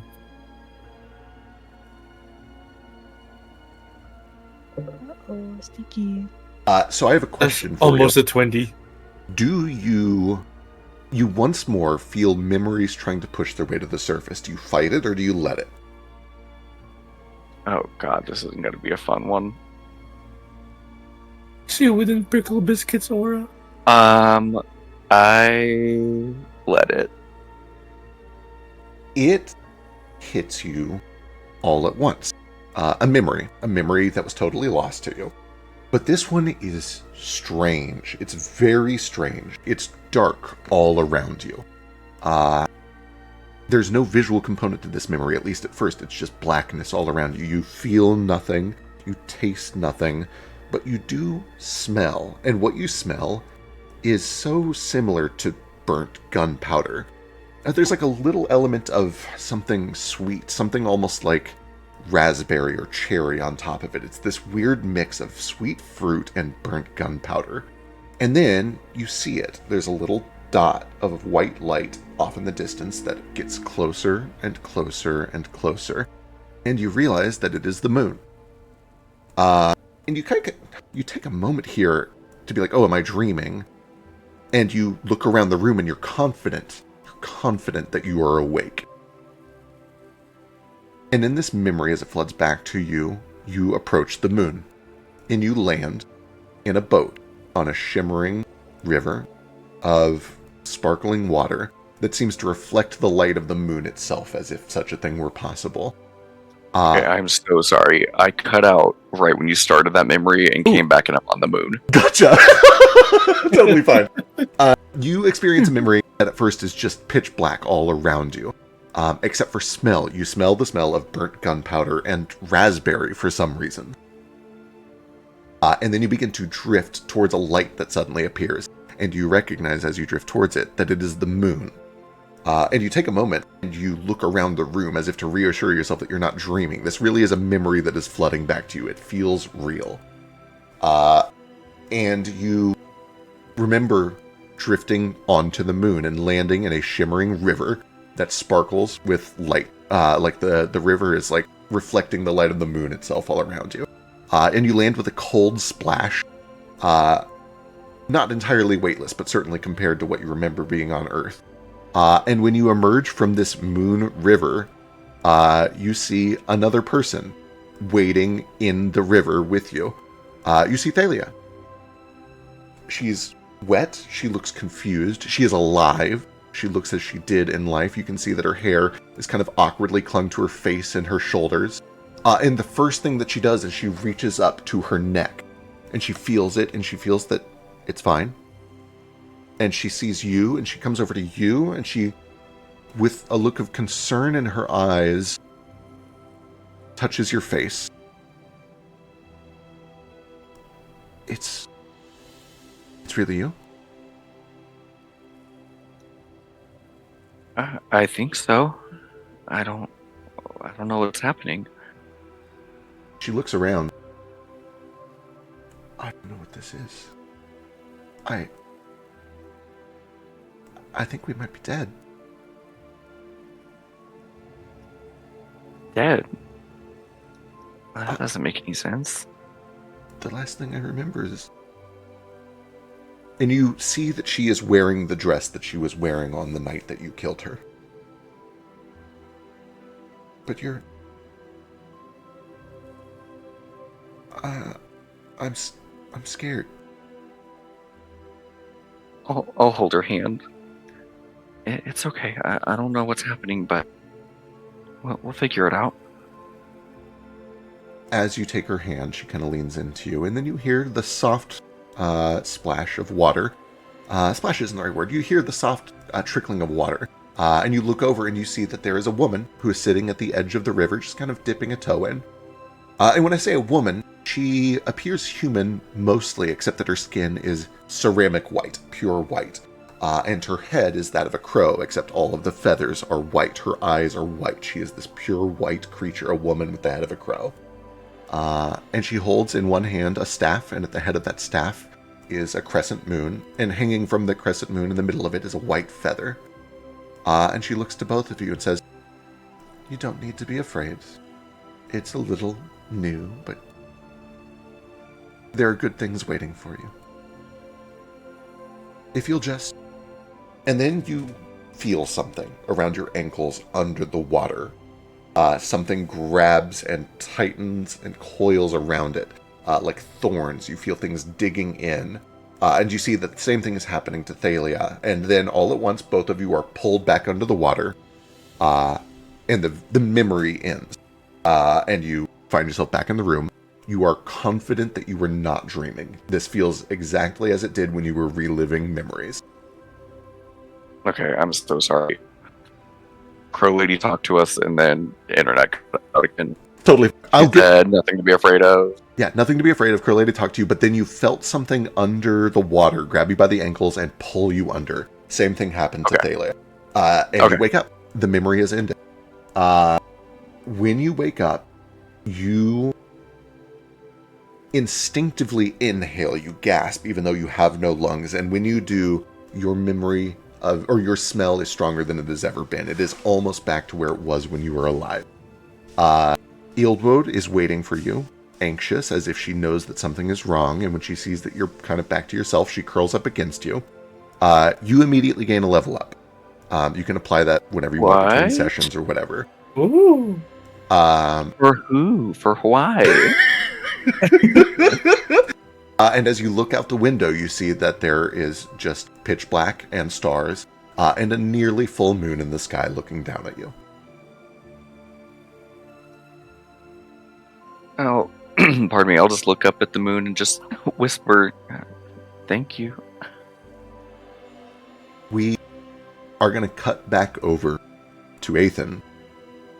Athan, as you are like trying to not too weirdly take these smells in Kaz's room. I have my face on Cackle's back, holding him up like a pillow. Whee! Cackle smells like peanut. That makes so much sense. Just peanuts. That's it. Just Yeah. peanuts. Amazing. It's like he rolled around on the floor at a Texas Roadhouse when they still had peanuts. Mr. Peanut Factory.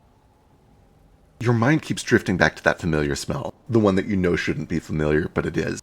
And then above you, above the tavern, just like for Foster, there's the crack of gunfire and the smell of burnt gunpowder wafts down into the room. And you, too, experience a vision. Your vision begins with burning green, but it's only a moment, a flash in your mind's eye as this vision floods back to you, this memory. You feel darkness, you feel drifting, you see a light appear in front of you. The moon grows bigger and bigger into your mind's eye, and weightlessly you splash into it. And when you emerge from the water, you see that standing right in front of you is an angry woman with ceramic white skin, and the head of a white, feathered, white-eyed raven that stares at you with what can only be described as murderous intent. The most angry and disappointed motherly look that any creature has ever mustered, except perhaps your own mother, who will not be upended at this moment. Karen. I'm sorry. I immediately apologize on instinct. You should be. We have a lot to... And she starts to reach out forcefully as if to grab you.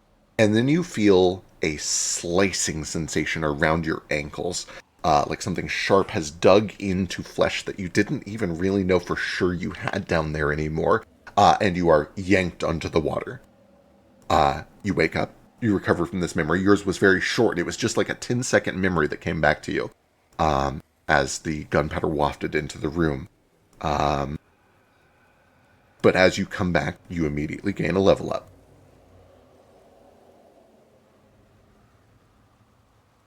I think, like, this was while holding Cackles up. He accidentally throws him.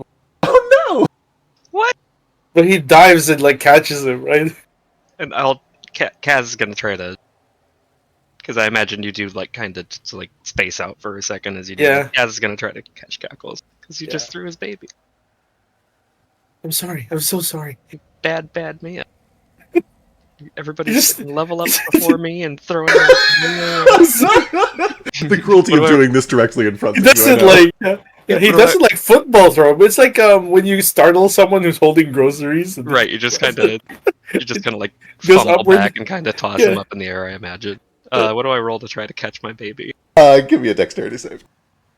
I, too, will try and catch his baby. Reflex save. Perfect. Yeah, reflex save.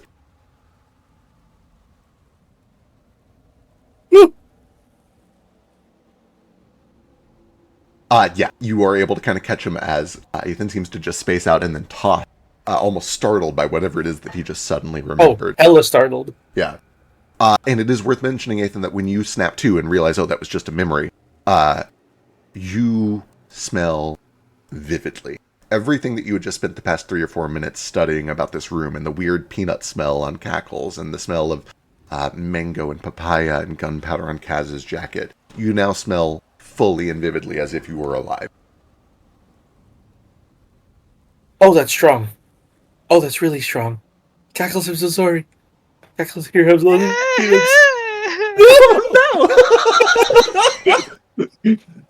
Oh, I've never been so upset. Consumed by guilt. I get him so many peanuts. Cackles does that thing where he puts his front paws up on Kaz's shoulder and just tries to like hide against my neck. Oh, And I point accusingly at no. the I'm so sorry. I didn't mean to. I don't know what happened. You okay? I can... Did he smell that bad? I suppose I should give him a bath. No, he smells No, like no, man. peanuts. Immediately Cackles tries to kick and scramble out of my grip.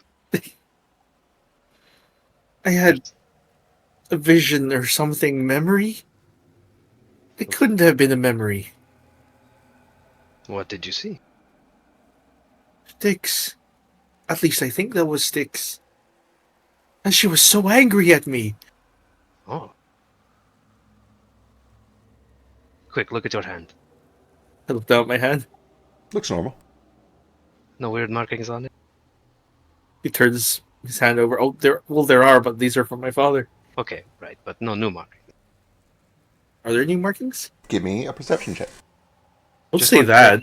Just want to make sure we both don't have afterlife demigods or whatever pissed off at us. Take a moment and study. And these are, you know these marks as well as the back of your hand, and you are confident that nothing new has been added, nothing has been removed, nothing has been changed. They are as you remember them. Although on a 17, you probably have like a little bit, like, was that always there? Was, like, am I sure? But you eventually are able to convince yourself, like, yeah, that's normal. Okay. No, nothing new.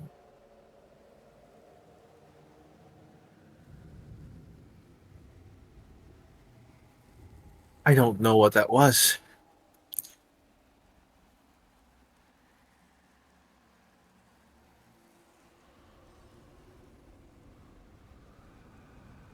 Is Cackles alright? I've got some emotional scars, but I'll be alright. I'm sorry. I'm tough. Bless his heart. How about I get you a snack? Kind of snap. Well, in the morning, we'll go to the marketplace and you can pick out one thing. Okay, dear. You are forgiven, but I will not forget. A little, Understandable and acceptable. A little And Cackles telephone immediately game. gains a level.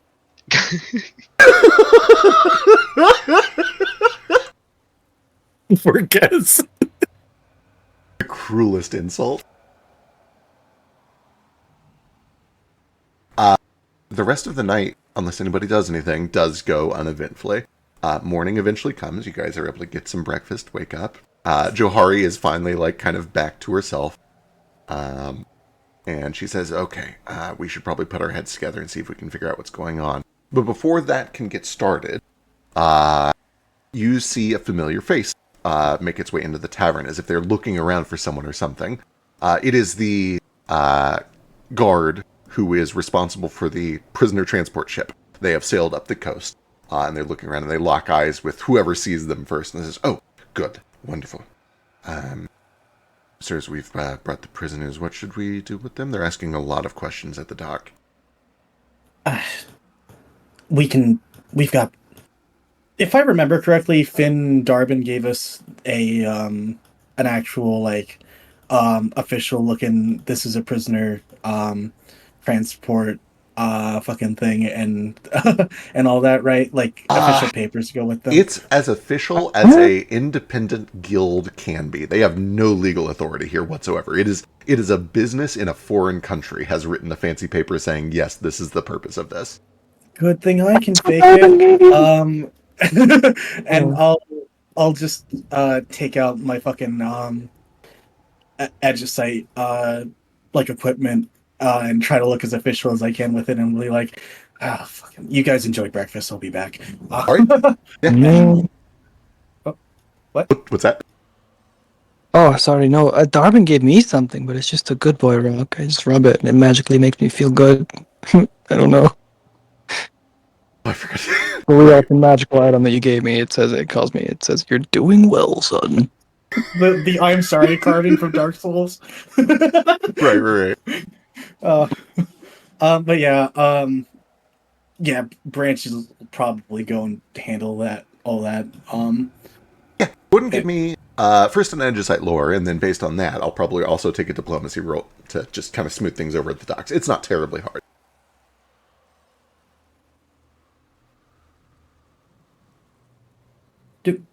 And a diplomacy.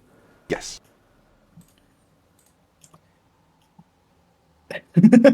These are this is a special case, an organized group that we need transferred to a very specific location that I cannot disclose. All right.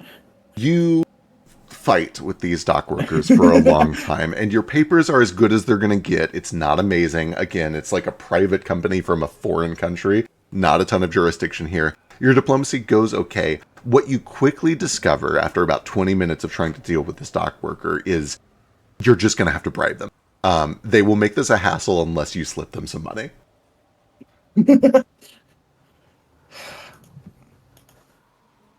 This can't be the worst thing you've fucking seen around here, huh? Can make it worth your while.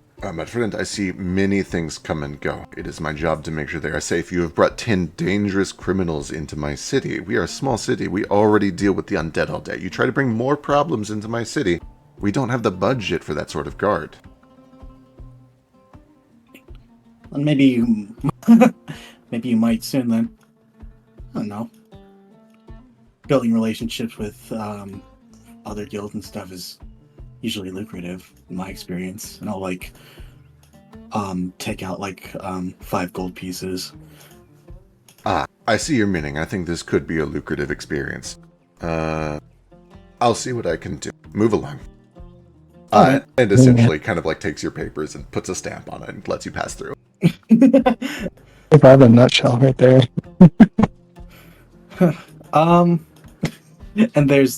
And yeah, that's essentially it. The prisoners okay, the ships are like riverboats okay. Yeah, you look it all over. It's fine. It's just been sailing along the coast. Again, this is not a seaworthy vessel, but your little ship here is more than enough to just move along the coast. Especially in fair weather, it's been pretty plain lately. And you find 10 unconscious prisoners, including Minry Horgan in there. Hell yeah. Okay. Oh, Mary Horgan isn't one of them? He is one of the 10 prisoners. I forgot to mention that last time. Branch reminded me. You specifically requested Mary Horgan be one of these 10 prisoners. This was part of the deal. Both ironic and useful. Wow. How many Morgan? Yeah. Mary Horgan. Mary Horgan. Compression Ruko. He's lost all his bit rate. This is what happened last night. He lost all his bit rate. Giving me the ability to hit more. But yeah, if that all goes smoothly, I'm gonna head back, but maybe like try and like get some local food for the undead to experiment with their like fucking coming backness. Yeah. It is bizarre. Taste and smell, of course, being the same sense. If you bring food back, they again have a weird process of eating where they can bring it into their mouths and they can chew on it to sort of relish the flavor. And then it falls through their jawbones and into their ribs. So like they have to come up with some way to deal with that. It is food catcher. I was going to say, it is not uncommon established. to get food pouches. Yeah, that's a real thing that a lot of them do. And if you partake, whatever it is that Branch brings back, you taste it. You taste it as if you were fully alive. And Branch, what do you bring back? Yeah, bring them Jollibee. No, just garbage. Branches. Fuck off. Fucking Filipino roots. Sorry. Branches brings back like he's going by his taste. He's bringing back the spiciest shit you can find. He's bringing back the like tropical like like really like fruity like sweet and spicy type stuff. Some yeah, just like the and shit that's like unique to fucking Unyo and Unma in this general location for I guess everyone. And I'll like offer it to the undead guys first and be like, hey, food here's pretty fucking impressive, but like if it's coming back, I can fight you somewhere to somewhere in family for dinner at some point. Some of the best food I've ever had there, right? Just That sounds nice. is it is it helping? Can you fucking taste? Do you want to put it in a bucket and give it to Catkills later after you chew it? I was about to say, Athen, if you resist him, as Cackle sees food coming up, he tries to like wiggle his way up into your rib cage and like nudge your food bag out of the way and just catch everything that you shovel into your mouth. You know what? That's weirdly more immersive. At least it's going somewhere. No, he like lets him in there. What? Oh no! You rolled. Did you roll a 1? So he gets I heard stuck the and fart. passes in his ribcage. He kicks around a lot and squirms wine. He probably has a fight with with Prickle Biscuit, who has a basket. Oh yeah, have Prickle Biscuit roll a fucking I'm acrobatics check, I hungry. guess. I'm hungry. Can I have food? Can I have food? You I can need have food. Hi. You can I have saw him- food. Yes. I saw him first. He owes me They this. start fighting. Oh no, it's mine. This is mine. Get out of here! No. Roll athletics, is it? I mean, Cackles is 4 times Prickle Biscuit size. If he puts forth any real effort, he is able to shoo off Prickle Biscuit. Yeah. But he's upset about it Yeah. the whole time. Yeah. Prickle Biscuit does like the whole bappy thing. It's just like pep, pep, pep, pep, pep, pep, pep. The quick. Pap, pap, pap. It sounds loud because there's no fur Right. softening. I think. I mean, you are hitting Cackles, who is. Yeah. Cackles is like padded. I guess. Hey, cut that out! Well, I'll chew you up, you oversized raisin. while the Looney Tune shit is happening, while the Tom and Jerry shit is happening, can I talk to Johari for a second? Yes, how can I help? Well, first, you smoke? Yes. Oh, fucking finally. At least one person around here. Oh, A little Hand her- wasted on me, but I do it anyway. I like the smell. seems to be Like the popular smell. among you undead lately. And I'm gonna, like, use that as an excuse to go outside and be like, don't want to clog up the fucking room with smoke and stuff like that. Yeah, she I'll just pulls take her the shawl outside. around and kind of disguises herself again. So fucking, you've been around for a while, huh? I've been around for a very long time. So is he, kinda, right? At Ace? Atham? He is almost half my age now, although he has spent most of that unconscious. As Yeah. far as conscious years go, I believe he is, forgive me, mid-20s, 30 perhaps. I don't remember. I don't told really me. I remember. was 28. 29. Yeah, 28, 29. You told me 28 last time. Yeah. That Yeah, sounds 28. about right, yes. I wasn't really keeping track. Well, a little tragic, really. Barely even got a chance to live, right? It's a shame. It was a dark time. And he'll, like, bring his fucking, middle finger up to, like, lighter, cigarette for her as, like, a friendly gesture. Yeah. And then, like, That's a neat trick. Who did that? the Nolan there. It's pretty crafty. Ah, nice. I'll have to Yeah. commission him for some stuff. Can help you practice when you get that back up and running. Sure could. Nothing else. Kaz, That door's been Kaz hears a squeaking for cash years. register open in the distance. Dollar signs in his eyes. And then, like, Branch just turns to her and is like, I ain't gonna disclose everything about how he's been, but needless to say, I've taken a fucking liking to the guy. Oh, you Please. two are like, Friends. You know, right, friends. okay, friends, yeah. And he's been happier here, it seems. I don't know what he was like back then. Maybe you could enlighten me, but like the weight of all of that shit he's been dealing with is like affecting him, you know? You probably know better than me, right? I have only known him in times of stress. I do not know what his life is like when he is able to breathe. So then you'll sympathize with me in saying that it's kind of cruel to remind him of what he's here to do, right? Life is cruel, yes. Doesn't have to be. If he wishes to abandon this cause, then it is not my place to force him back into it. But I know him well enough to think that that is a fool's errand. If he senses duty, he will follow it. And that's kind of my problem. I think he's just been fucking weird to think that he needs to fix everything himself, but he doesn't. All I'm saying is, it'd be kinder on your part to maybe not have to remind him of duty until it's actually necessary, right? Comprende? You get me? Give me your choice of diplomacy, or if this is the angle you're pushing for, intimidation. Oh, which one's higher? You can Check your skills. You can use that to make the decision if you want. It's more about how do you want to influence Yeah, I know. your How do I want to relationship with influence Johari. it? Yeah. I actually think she'd appreciate this. Oh.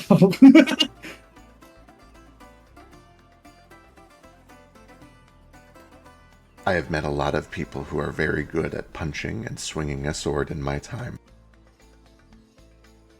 And it seems that the stronger that they get, the less they want to use their power to make the world a better place.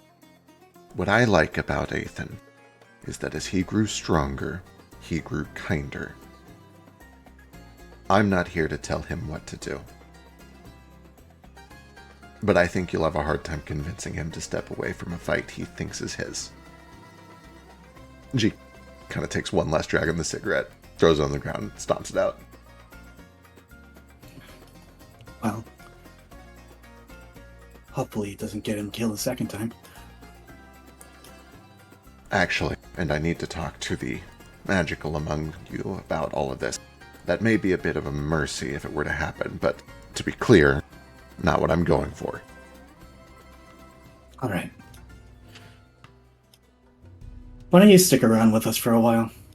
Didn't really know there was an alternative. People walk off all the time.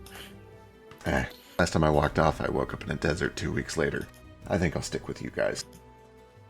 Awesome. He'll go back inside and be like, it's nice to have a smoking partner, at least once, by the way. And just regroup with everyone after that talk. Perfect. Johari seems insistent. She essentially wakes up and says, all right, I've cleared my mind as much as I can. I remember a few things from inside of the pyramid. It's not a lot, but maybe I at least saw some symbols and a little bit of magic. I'm going to bounce some things off of you and you tell me if they mean anything. Most of it, I think, was more religious than occult. Some of it was clearly arcane. There's a lot of shit going on in there and I could use some help. And essentially, if I can get from anybody who wants to contribute to this, either occultism, arcana, religion, or even just like a perception investigation check, just some way of contributing to putting together the pieces of what she has seen, what you guys have seen, and coming up with like a solid theory of what is actually happening at the keep. If this, if it means anything, I still have like my, on the case thing set to fucking, Desolate King stuff, so I'd probably get a perception bonus. Absolutely, Yeah. and you can add a bonus to your perception check. Alright. I could do perception, or I could do esoteric lore. Esoteric would be appropriate here, for sure. I've only got a +5 to Arcana, so if anybody's got a particularly high roll in one of the other ones that applies, I might do the help action instead because I've got the pack thing. With Totally fair. knowledge. I got an 8 in occultism. Oh, also, nature is absolutely applicable here for reasons that might become apparent. If you're better. Well, yeah, at it. I'm much better at 3. nature. I got occultism. Hell yeah. Gonna need someone to help me roll. Can I give you a crafting? Yeah, I would allow crafting here. There's certainly some crafting happening.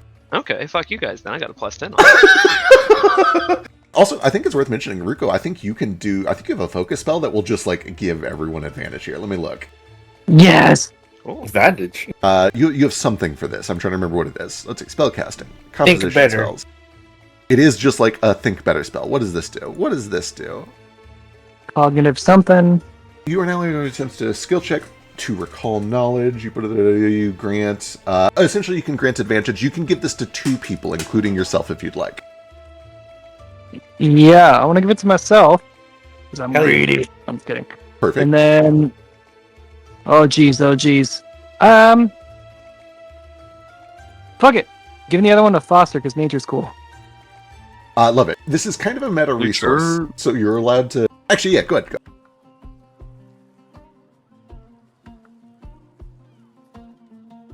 What? You're good. So Foster can roll with advantage, and then you can go ahead and make your occultism check with advantage.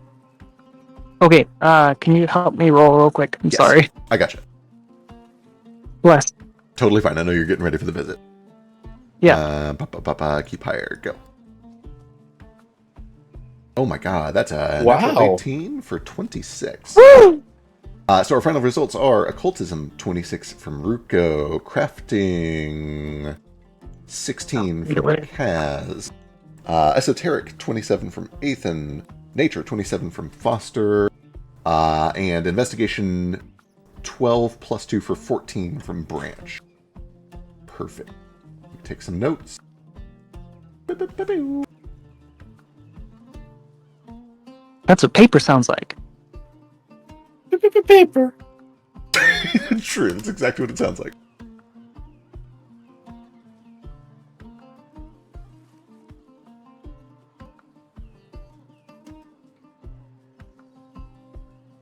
And then Nathan 27.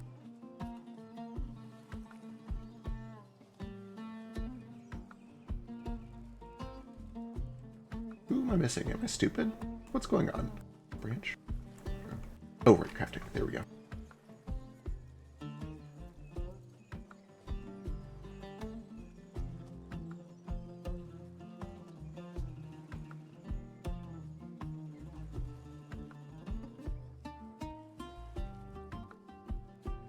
Okay.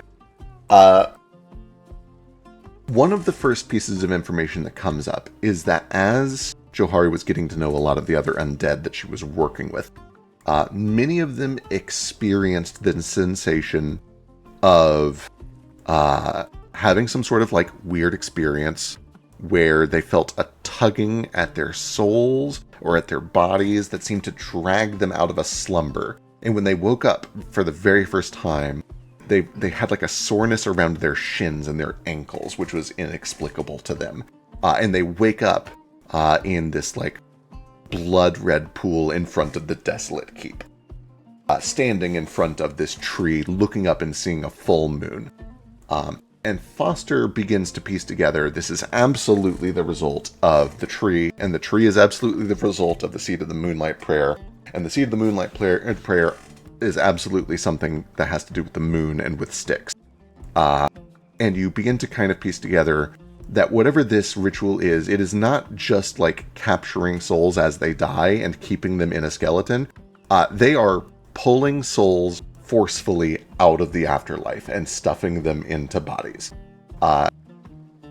Every single person who is awake and serving the Desolate King right now as a result of this is somebody who had moved on to a peaceful afterlife, and that has been interrupted and will remain interrupted for as long as they remain under the Desolate King's control. He is stealing from the afterlife. Ruko, that immediately kind of tips you off, like, that's a huge deal. Stealing souls from death is not something that is easy to do for a lot of reasons. That is something that, especially at this scale, can only be done with divine help. And it kind of occurs to you that he must be abusing the artifact made by Styx in order to do this. Otherwise, he simply wouldn't have the necromantic power to do that on his own. And I'm sure this goes without saying, that's a really bad idea. You don't want to rob the afterlife of souls. There's a lot of gods that are going to have a strong interest in that not happening. It's at this point that Ethan kind of... It doesn't make sense to Ethan why any of the gods would allow this to happen. But then it occurs to Ethan that if any of the gods wanted to fight back, they would essentially be combating against Styx's power. It would become a god fight versus god fight, which is explicitly forbidden by Aedra and would cause huge waves if it were to happen. You start to see the loophole here, where the Desolate King is abusing divine power in such a way that if any other gods fight back against it, they would trigger Aedra and bring about their own destruction. And so the only way that this can be resolved is by Styx herself or with the help of mortals. And it occurs to you that that would probably cause Styx to start seeking more help than usual from mortals. It seems to you that if Styx knows about this, and she probably does, she surely is doing things to get mortals' attention and help them to fix this problem. That's why she's dropping the moonstones. Seems like a pretty reasonable conclusion. Now, remind us who Aethra is the big bad bitch who's causing problems. Aedra is the god of gods. She's the god that says gods are not allowed to fight each other. She came about a long time ago because all the gods were fighting and it was causing chaos and destruction across the world. And she essentially became the arbiter and says, gods are not allowed to kill each other anymore. You're not allowed to fight each other anymore. We're not allowed to ascend new gods. We're not allowed to kill gods. She is essentially the god of divine order. She is the god that says we should not meddle in the affairs of mortals. They should not meddle in our affairs. She's trying to maintain the status quo because she has seen what happens when gods fight, and it spells ruin for the world. And sometimes that comes across as like blindly lawful stupid, but she's willing to do that because she has seen what the alternative is. Right. Branch. Fun fact. Was that? Oh, sorry. Fun fact. While we were speaking, I was invested and I took a grasshopper to the face. Like, Oh no. continue. We're good. Grass slapped. Branch, kind of coming from both an investigator angle and a religious angle, is able to definitely confirm with a 14, like, yeah, that makes a lot of sense why none of the other gods are stepping in. If the other gods were to interfere, it could cause a diplomatic incident, so to speak. I don't know that Branch is able to contribute a whole lot more on his 14 investigation, except sort of just like supporting all the theories that have been thrown up here. Likewise, Kaz on a 16, you don't have a ton of new information except you mostly focus on the mechanics of this whole thing. They figure out the hows and whys and where is the power coming from, and you're focused on, okay, but how does it actually work? And you begin to suss out that the tree is a result of the artifact. It grows stronger near the full moon. It summons undead, binds them to new bodies here in the mortal world, stuffing their afterlife souls back into it, waking them from their eternal slumber and putting them into a necromantic body, and then asserting dominance over them. So these people are pulled out of heaven, stuffed into a skeleton, and then immediately mind-controlled. And these obelisks are extending the range at which this can happen. This is going to go very quickly from a cute little necromancer trying to do dumb shit in the desert to every person that has ever died on this planet is going to be pulled back onto this planet and stuck in their body for all of eternity, serving the Desolate King, if it is not stopped. That sounds very, very bad. Allegedly, yeah. This is all. That was his ultimate goal, I guess. I never could piece it together. Just that he needed to be stopped. He never let you in on it. He just rambled madly about it all has to end.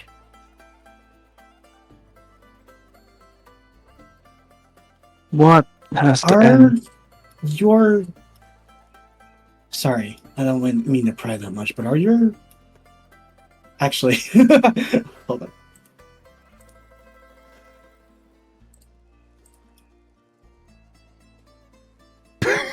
Fitting. Completely fucking ignoring essentially the conversation he had with Jahari just a moment ago. He's like, so your siblings should be here around then, right? And your mom too. Originally, what the triggering event for this was the assassination of my mother and my little brothers when the Desolate King and I were on a diplomatic mission or a meeting with Cyril, whatever the elves nation are. Cereal. Yeah, Cyril. Cereal, yeah. Cyrilin, rather, yeah. With Cyrilin. What they did was they didn't just kill them. They made it so that they could not be brought back as undead. consecrated them or something.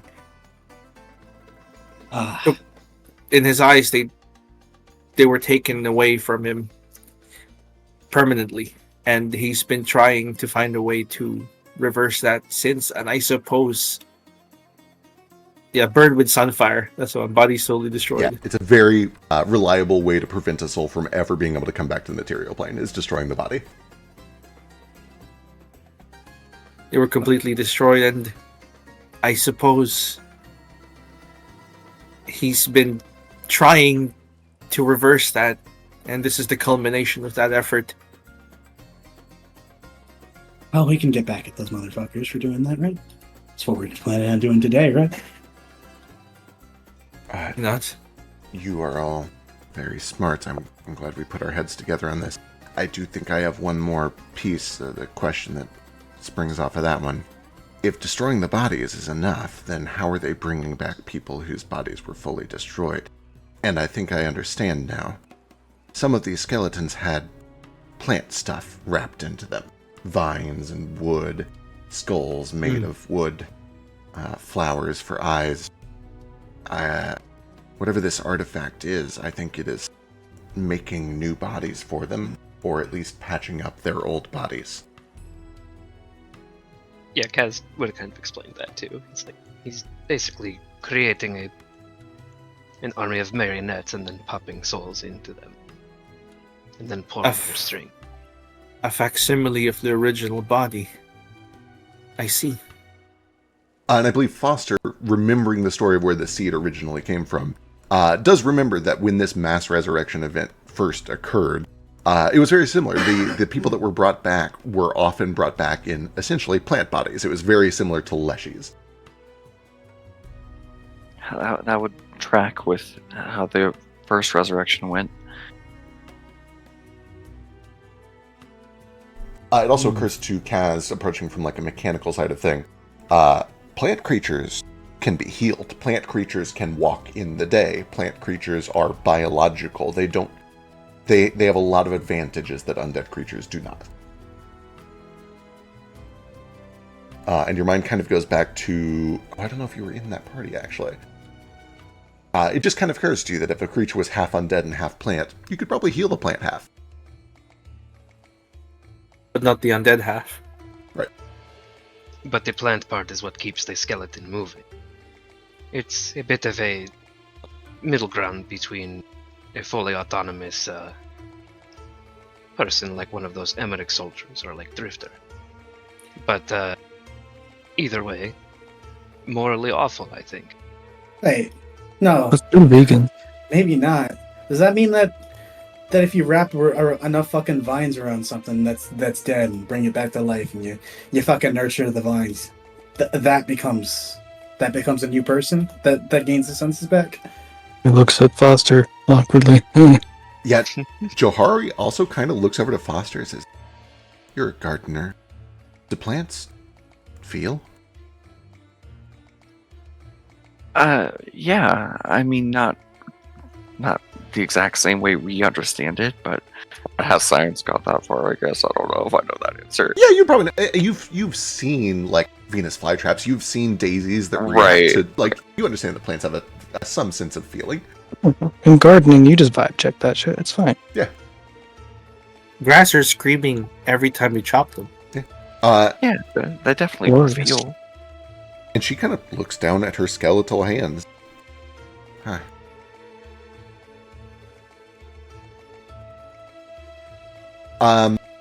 Ethan, give me an insight check. Oh no.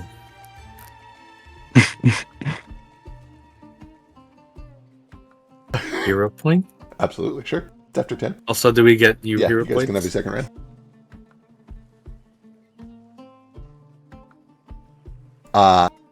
Good.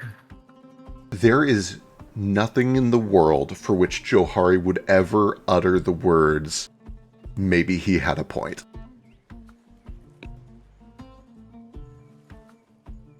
My eyes sort of snap toward her.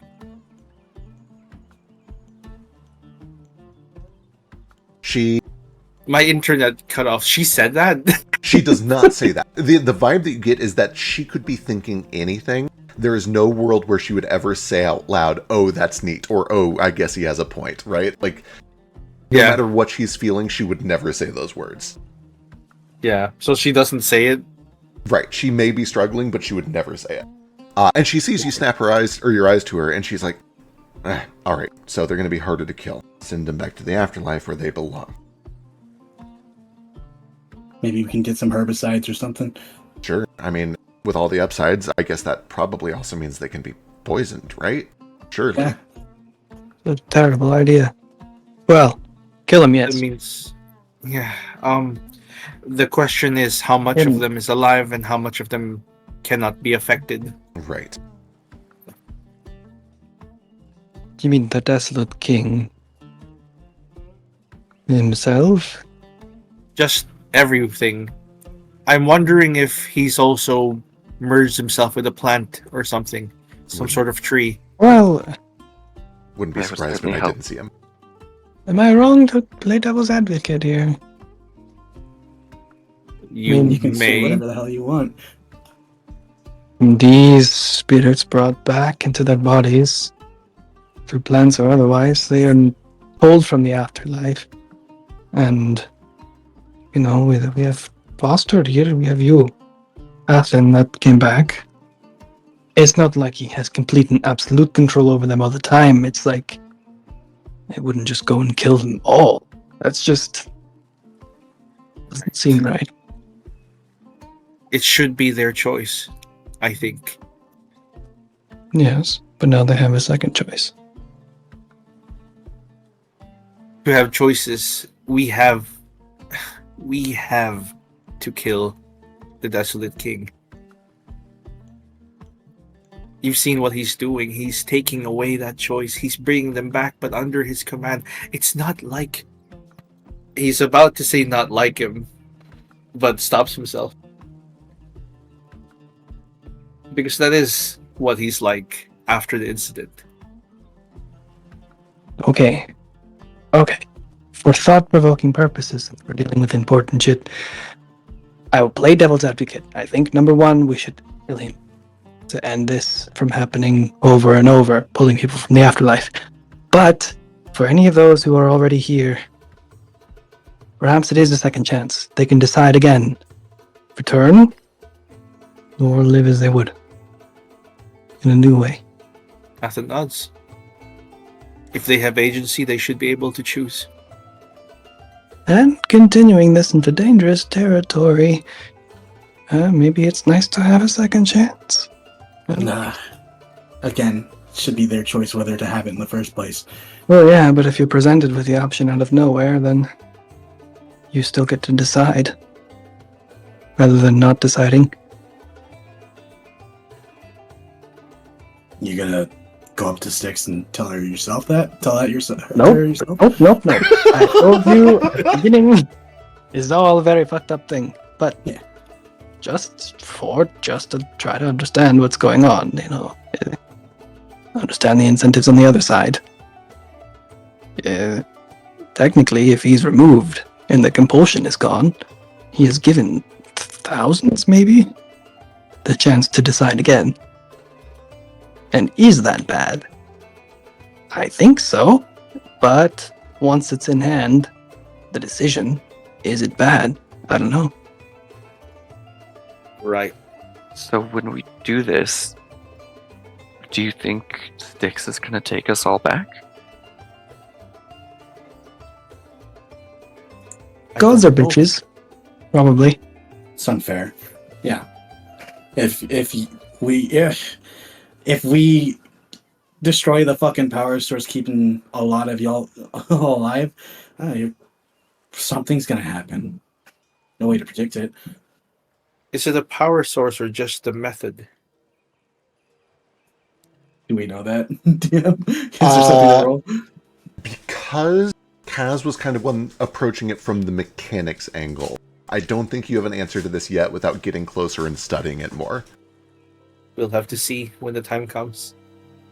What about the occultism angle? Is in like there's a the driving vibes, Ruko. compulsion. Right. Yeah, the vibes. From the from the occultism angle, you would understand that when something is brought back as undead, it doesn't have a natural pull back to the afterlife. It must be put down. It must be exorcised. What did you... Let me double check. You rolled really high. My experience of Blamadil is that when things are pulled together in spirits, amalgamated into demons and blah, blah, blah, blah, blah, they're really pissed off. And so it's weird to see some that are just pulled back who are like a happy gardener or like, and then they are marching in the army. And then as soon as the compulsion's gone, they go back to, where am I? Right. What's going on is different. You rolled incredibly high, and this is extremely up your alley. Your understanding is that sometimes when a necromancer does a very brief summoning, if you kill the necromancer, then everything they summon in like the past day will just vanish and go back to the afterlife. Once an undead has had time to settle in back on the material plane, they stay there until they are put down or exorcised. And you imagine that even if you were to destroy the mechanism that made them, each individual one would have to be destroyed to be sent back to the afterlife where they belong. Right. But some died peacefully, and some come back with the peaceful part of them intact. And some of them come back pissed off as hell. I mean, look at Tex. I don't know. He's a different story, but Yeah, it's a difference between what we call risen and what we continue to call undead. All risen are undead, but we call the undead to separate them from sentient, sapient, risen. On the what about on the natural standpoint? What would Foster know about, say, the ones who are part plant? Like, do they run on their own power? Do they run on sunlight and water, or are they powered by the tree? Is it a hive mind? Is it a thing like the plants do? It is a combination of his natural knowledge and also his understanding of the folklore of where the seed originally came from. The story says that the people who were brought back lived abnormally long lives. Some of them lived 100, 200 years. They lived as long as a tree, one might say. But they did eventually face their second deaths and moved on to the afterlife peacefully. Okay. They behaved autonomously. They were entirely plant. They were entirely autonomous. It's not like it was a hive mind. They didn't have to go recharge all the time. They liked to go look at the moon from time to time, it was said, but it was never described as a need or like an ongoing power source. They were given a second life, and that life was their own. Okay, and that's what the artifact does, based on the stories. Right, according to the folklore. That's the seed of the Moonlight Prayer? Yes. Okay. What happened to the first iteration of that tree? What a great question. Foster, give me a folklore. I feel like I've asked this, but I can't I think remember you have, now. but I don't know if this specific question was answered, so we'll just get a new roll. Yeah, give me 1 second. Pull up my sheet Could here. I aid him with esoteric? Sure, absolutely. Were either of you in... Oh, wait. Foster definitely was. Ethan, were you in the group that went to the Vesper Old Growth? I don't think so. Gotcha. I was. Oh, wait. Yes, I was. Yeah. There was a little, like waterfall, wasn't there, that we went through? Yes, correct. Illusory cave. Yeah. I'll use my hero point. It's getting late anyway. If you don't want to spend it, that is enough to get the answer. So Okay, cool. Unless you want to fish for a crit. Is this a crit?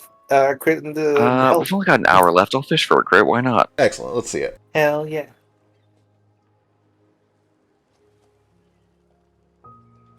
I'm gonna regret doing that later. Oh!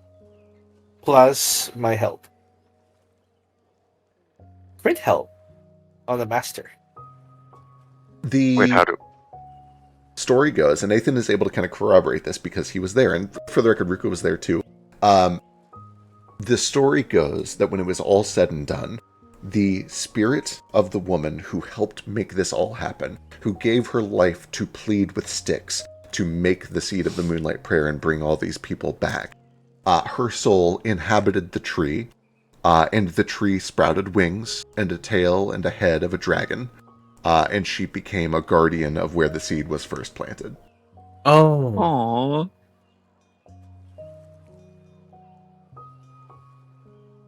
I'm sorry to bring this up, but was my roll earlier a success? You're a 30? Yeah, no, my for the help. I mean, for the roll earlier, where we were figuring out how everything got put Oh, together. yes, it was a success. It was like a 27. Is it gathering Is it information? Because give me more. Sure, Yeah. absolutely. Let's see. You rolled what? You rolled esoteric lore. What's another piece 27. of information on a crit that you can get from this? I don't know. You tell me. Thinking. This feat is weird because it's like, hey, did you roll a crit? Give me more than that. Did you roll a regular success? Give me more than that. I really like it though. I know it's kind of like a fiddly Mother Maya thing, but I honestly really like a feat that's just like, oh, that's cool. Tell me one more thing. Come on, tell me a little more. I think the one more thing that you're able to get is Johari begins to describe some of the other people who were in charge within the pyramid. And you are able to confirm, beyond any shadow of a doubt, that she has seen Trolls Aiken, Loki Nestle, and Jet Shemet. And the three of them are essentially running the Desolate Keep. They are running all of the operations there. And importantly, they do all of the delegation on behalf of the Desolate King. The Desolate King is tucked away somewhere doing something, not to be disturbed. And it kind of occurs to you with your know-it-all, like, there must be a reason for that. That is not the way that he normally operated. He was always a very, like, he was on the battlefield. He was at the head of the charge. He believed himself to be invincible, and he believed that if he wasn't there, somebody else would mess it up. So he was always very hands-on in his work. So the fact that he is not doing day-to-day operations at the keep suggests that he must be, like, busy with something very serious and very important. Well, I think it harkens to like the final fight I had with him where he was just in the throne room. And that was like when he was at his least hinged, True. where he was just mulling over everything. It's like, usually you're in the front, but I had to break into your fortress to get to you. I don't know. Maybe he's still at that state. But then how is he giving information to people? How is he ordering them around? What if he's not giving them orders? What if they're using him as like a power source? Because all the necromantic expertise he has, the modifications he did to his own body, similar to mine, might connect him closer to the nexus of not the nexus, the Lee line of necromancy. Absolutely. These are all completely reasonable theories. There is a small hope in Athen that like this isn't something he's doing like with his own will. But it doesn't stop him from being like, I have to stop it, whatever it is. I have to either kill him permanently or otherwise. Right. As you are having these thoughts, and as you guys are all having this conversation and kind of putting your heads together and trying to make sense of things. When did Jet get back? What a great question. Gone when I was alive, I think. There is kind of a white brightness that floods in through one of the windows, and you realize that it is the reflection of the sunlight off of bright white sails coming into the harbor. And as you look out, you see a massive ship starting to pull into the docks. It is obviously of Cyril make.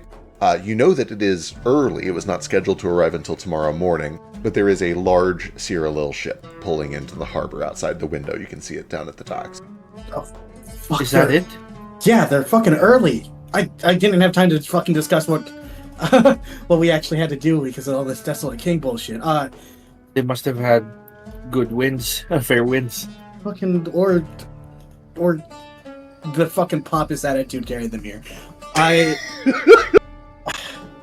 All right. I've never been a pirate before, but can we just ask him?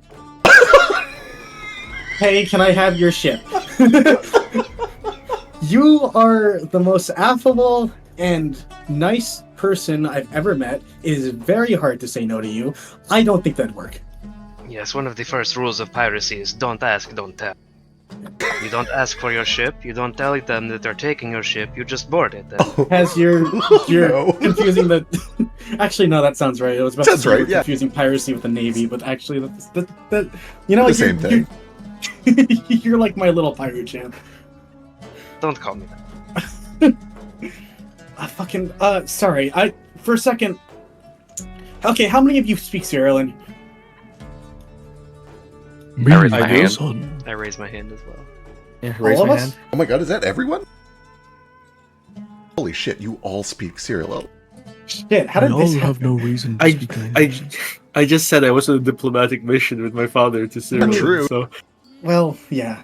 They made me learn it at fucking the church. But, I'll fucking live under a boat for a long time. yeah, I get you. True. father always said, "Know the tongue of your enemy." Ah, wise man. And know the tongue. Not I'm a not bit- like that. Let's not engage with them like that.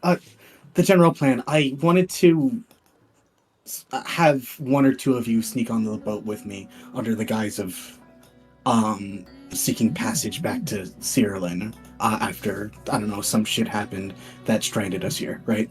And then the rest of us, the rest of you who are the ones really good at sailing can sail the riverboat, and Hi. we can essentially we'll essentially lube it up so you can like head in, right?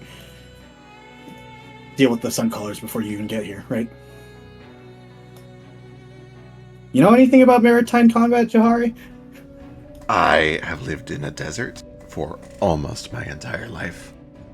And most of my undeath as well. We have a river, but I don't think I've ever fought on a boat. I roleplayed as a powder monkey. Oh, that's true. Most of my experience is from the theater, so if it's anything like that, then I'm an expert. Oh, Really good with the rigging, and I can do marine speak really well. But I feel like Kaz would be very good at this. Yes. Raise the mainsail. Avast. Wall of the Anchor. poop. Har har. Anchors away. Good one, good one. There's land over there. I'm scared. Kaz was kind of groan. What was it we Batten. saw? Oh, I got one. Batten the hatches. That means something, Uh, right? I pat Johari on the shoulders. I'm like, don't worry, we'll get you your sea legs yet. And she looks Sea tail? down. Aye, Captain. I've always wanted legs.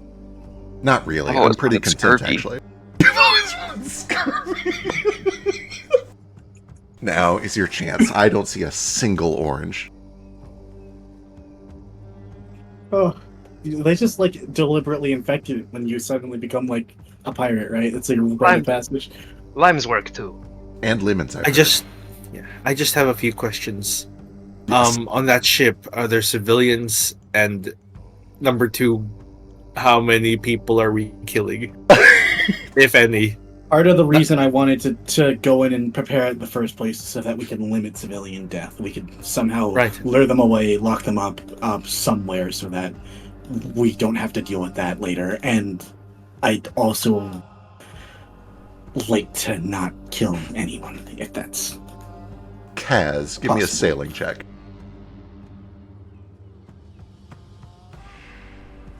Aye, aye, Capitan. Capitan! Mi capitan! Capitan. That's a big fucking ship. That is a huge ship. Hang on a second. I'm gonna. It's okay. It's lower. The DC's lower. It will be You know, glorious. that was only a 9. I'm gonna do a hero point. All right, let's see it.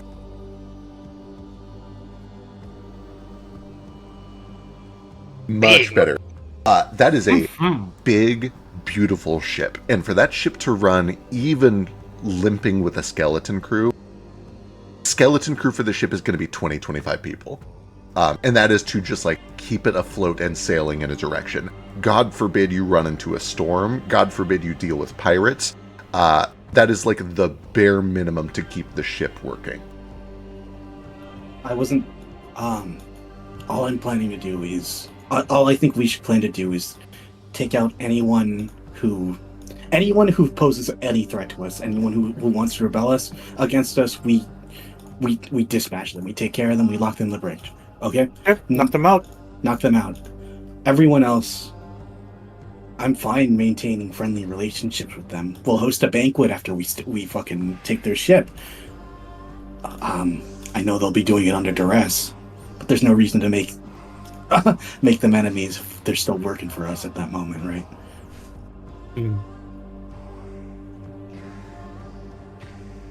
All we need to do is put on the intimidating fucking face, and they'll work for us.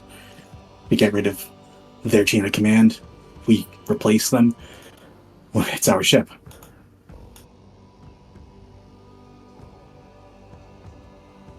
Sound good? It sounds great. It's one of the best and only pirate plans I've ever heard. As you were saying that, there is heavy footsteps coming down the wooden stairs from the second floor. And you guys watch as a true monster of a man, white-scaled dragonborn, walks down, doesn't ask, simply grabs the nearest drink off the bar, throws it back. It looks tiny in his enormous hands, looks out the window and sees the ship and says, "Ah, my ship. It's here early. Good." Oh, that's the guy. Sorry, can you describe him again? Yeah, can you like 3 more times? No, I actually missed it. That wasn't like a horny Gotcha. Philo moment.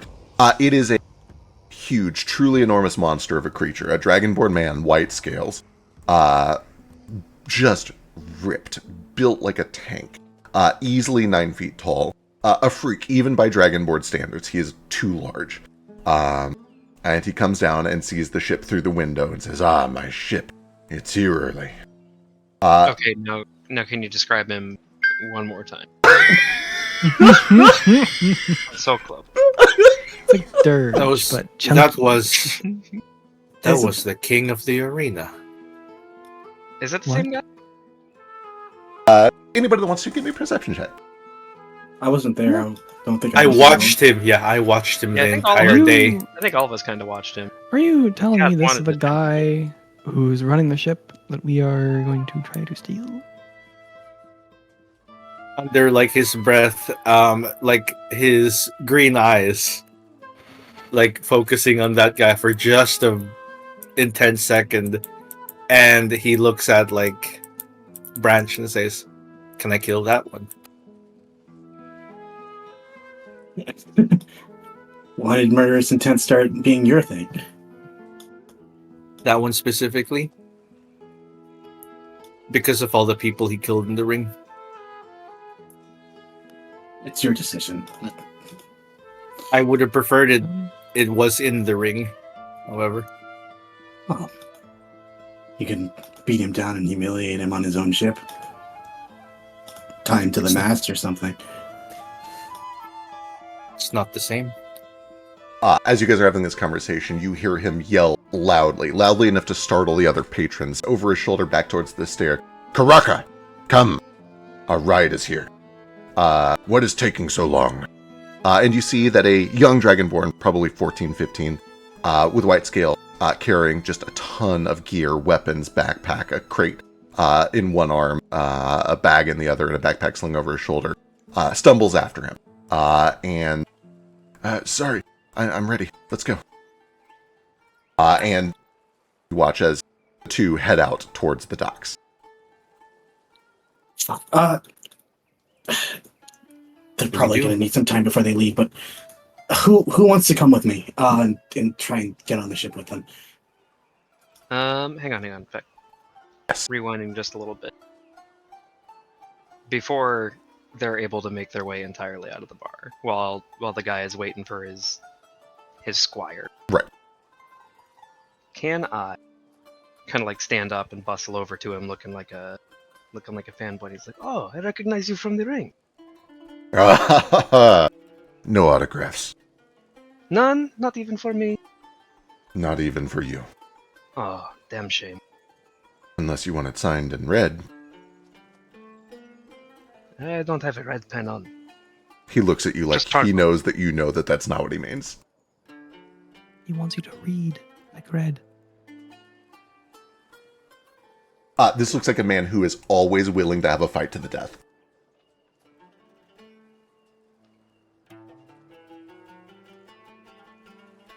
Not even an autograph if I buy you a drink?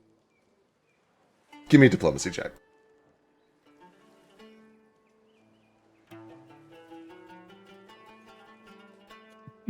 Is that the flirt check? It is. Well, I guess that's up to you. Do you want it to be? Yeah. Actually, can I give you deception since I'm like trying to be Right. Like, You're clearly like working this? an angle here. Yeah. I'm, sure. I'm trying to I'm playing up the swoon that I actually don't have for this guy Right, because right. Like, he is Kaz's type, but Kaz is seeing that he's just a terrible fucking person. It's amazing how everybody's type is like obvious danger. I like It's that. almost like danger sexy. Almost. Natural 19. Ooh. He squares up against you. You're a big dude. He is even bigger, and he kind of looks down at you and says, fine, but make it strong. Of course. I only buy top shelf. Well. And he kind of like nods towards the bar. Yeah, and I'll kind of lead him over there and order some pretty strong drinks. You start to walk over there as if to lead him. He stands there with his arms crossed, waiting for you to bring him a drink back. I just kind of roll my eyes, but then I do go over to the bar and I order probably just two big shots of Ethanol. top shelf rum. I imagine he takes his neat.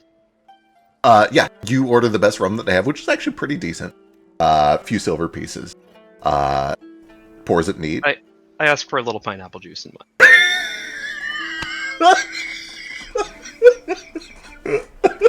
Sorry, that tickles real good. Not even an attempt at bravado or machismo here. Perfect. Is Karaka outside? Kraka is waiting behind him with all of his gear. He looks like he is going to drop this at any second.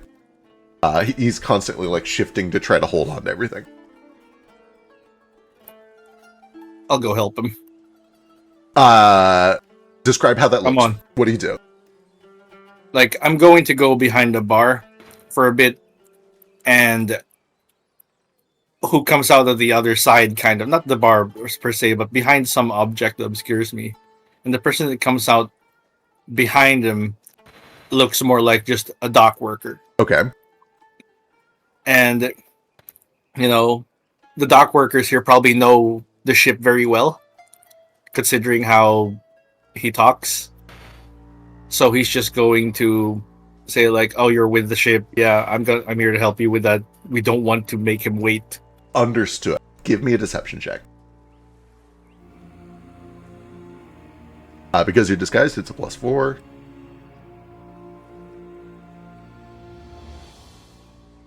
Oop, hero point.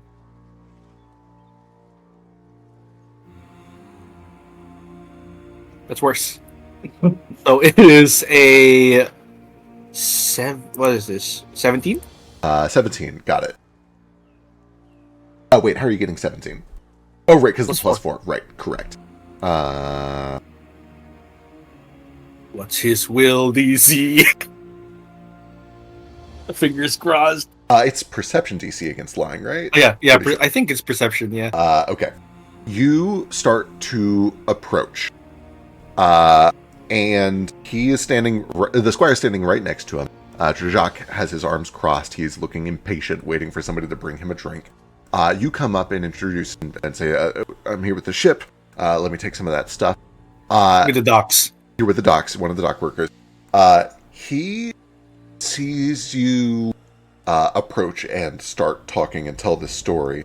And kind of motion like you're about to help Karaka. And he, with a unnerving speed, puts a big palm to your chest. His hand is almost the size of your ribcage. And says, do not help him. We will be there when we are ready. Go. He nods and kind of inclines his head in this show of deference and heads toward the docks. He looks back to Krarka. Stand up straight, you look weak. And you watch as he does his best to stand up straighter and square his shoulders.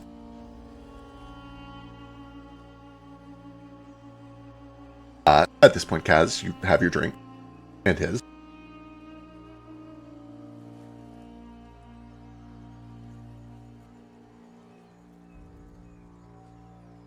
Yeah, I start walking back and I pause when I see that happen and try to hide how disgusted at this man I am.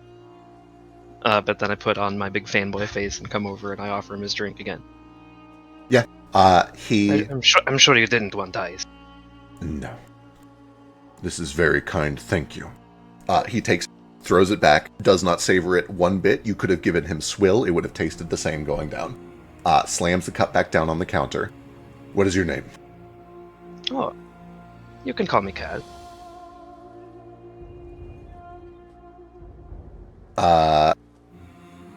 Do you have paper? Yes. Here. Kind of digs around and I imagine he's got some sort of nondescript paper in there Sure, for some yeah. reason or another. Like whether it's just like the back of a cantrip card or something, but let me see if there's anything that would be particularly interesting for him to sign. I don't think so, but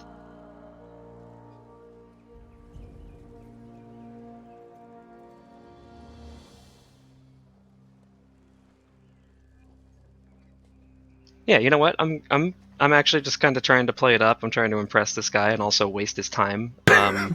When he asks for paper, I go, and I reach for the deck of cards that I have on my waist, and I just kind of pull it out and I shuffle through it real quick, and I will pull out just like, I don't know if Harrow decks had like jokers or just like There's a fool like and the brand something card else. or whatever. Yeah. Something that wouldn't be like normally played. Makes sense. Yeah, I'll kind of shuffle, do a little flourish with my Fanes. Forbury? I honestly don't know. My I've always said Fane's Forbury. My Fanes Forberries. I'll kind of shuffle it and then do like that thing where I kind of like bridge it between my two hands, and then I'll hold out like the fool to him. He takes the card in one hand and he hands it to the squire to hold on to. And then he reaches up to his tongue and digs a claw in, much deeper than it probably needs to go, and it pulls out, dripping red, and he licks his lips. And he takes the card back, and he just kind of puts a dot through the card, tearing a hole through the card, but leaving a red smudge around the hole that he's made, and hands it back to you. Oh.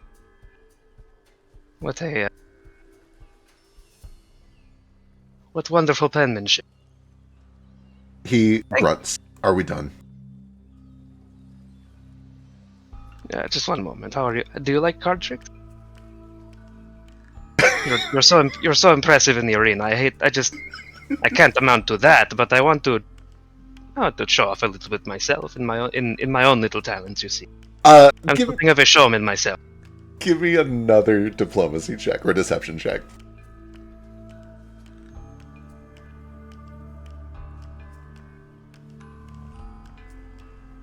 Yes, I like tricks. Oh, then you'll like this one. And I slip that bloodied card back into like the middle of the deck, and I actually don't know any particular like card or shuffling or like magic tricks myself in real life, but Kaz definitely does, especially with his Fanes for berries and whatnot. So I'm just gonna do a cool little like especially extravagant like card shuffling thingamajig, and then be like, "Is this your card?" I love that. Are you gonna pull out the fool, but it's recovered? I need you to give me some sort of a card handling or performance check that is a little more important than you realize. Okay. Can I still do deception with this? Sure. Absolutely. Okay. I'm going to peel the curtain back a little bit. Whether Kaz knows it or not, right now he is creating a diversion. Yeah, that's what I'm trying to do. Okay, perfect. Excellent. Like I am, I'm deliberately like trying to waste this guy's time while whoever else is slipping away to the ship in the docks does that. Perfect. Got it. I'm playing the part of a distracting fanboy meeting his idol. Wonderful. 19, is that it? What do you mean is that?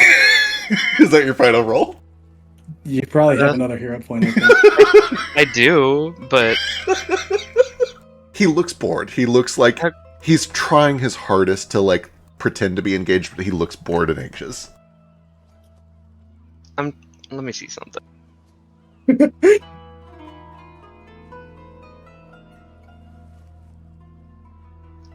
Since I've got Fane's Forberries, and I can use like my cards as darts or throwing knives, can I just start like,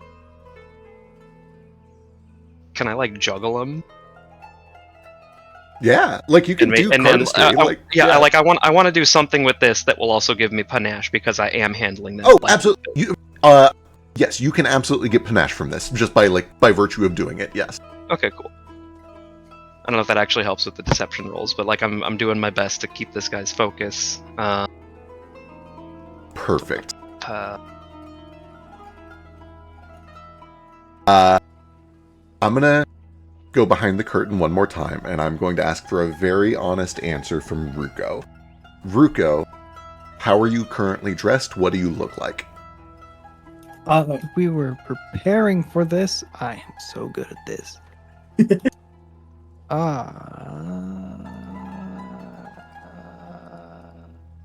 I'm looking like a priest. Not really. Hold on. The Do we have a vibe check on the actual type of crew on who's here on this boat? Yeah, so while this has all been going on, let's cut to the rest of the party real quick. It sounds like you guys were like trying to slip out unseen while there was all going on, and also kind of getting a vibe for what's on the ship. We're gonna pause time back with Kaz, and we're gonna talk about that real quick. From here, big ship probably has at least 50 or so people on it. Several of them are very like obviously Cyril guard, cleric, priest, mages. They wear the white, the crimson red, and gold. There's also a lot of crew that is just kind of wearing standard clothing. It's what you would expect from sailors. It's light rags. It's things that are easy to move around in. You do see that there are a couple of people at the helm who look to be a little bit more nicely dressed. They're probably the captain, the first mate, things like that. It kind of just looks like a very standard Cyril crew. And because they're sailors, they're not wearing town's clothes. They're wearing work clothes. So it's like very generic sailor garb, except for the guards, which are very obviously Cyril.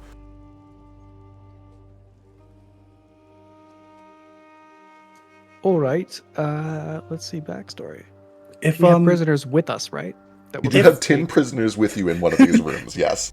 If Ruka would like suggestions, Branch was thinking essentially it'd be most plausible and not as disruptive if you and I and maybe Foster, whoever wants to come with us, disguise themselves as essentially Aevan missionaries on a trip to Unmont to look at the art. We got stranded here because, well, it's a den of thieves and liars, as a lot of Syrians would probably say. You know, the more with our crew of prisoners to see art. that they're not going to see that. That's whoever stays on the ship's problem. We're not bringing them with us, at least not until we, board them. So, and then once we're on there, we fuck shit up. We make it so that the ship doesn't have to use all its defenses against us while we're sieging it. How quickly do you think you could get a coffin?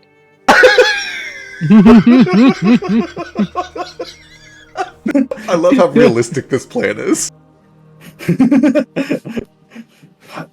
I think if you put me in a coffin and pretended like you want to lay these bones back to rest at their home, you could get me on that ship.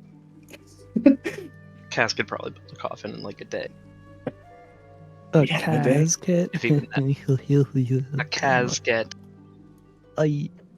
No, we could also pretend you were some kind of fucking Cyril and high priest that we decorated and all that. If you're that good at playing dead, Foster. It's one of the few things I am very good at, is being dead. I forgot he's got a feat for playing dead. How quickly can we get a casket? Kaz could build a makeshift casket in like an afternoon if it was just a real simple wooden box, yeah. All right. Also, it's worth mentioning, Kaz would know, just because the ship arrived early, it is certainly not going to leave early. That would leave people stranded. Gotcha. Yeah. Just to discuss it. So on our trip, our friend died or something. The undead got him. We his skin fucking melted off, and now Wow. honestly, it's a really good plan. Sympathetic too. We want to take him back to his homeland to bury him. I think that works. I'm a deceptive worship expert Yes. guy. Let's see. You can claim a member of the faith you're impersonating. How applicable? Yeah. So if you are making a disguise, you're essentially trying to look like a Cyril guard, or a cleric, or a priest, or something. I feel like I'm going to. My initial idea was to play as a sort of agent because I can't hide my weird cat dog looking ass. I'm a bossa. Right. I am the hatred target. Don't you So- have disguise self? I can also be the one who is like, we're far out of the realm. I am an agent, and we are now here, off on a mission, down in the shit, and now we need passage back. We have a dead guy. Mission's complete. I love it. Go ahead and All hail the sun. give me an occultism check, and this might Okay. help guide you a little bit.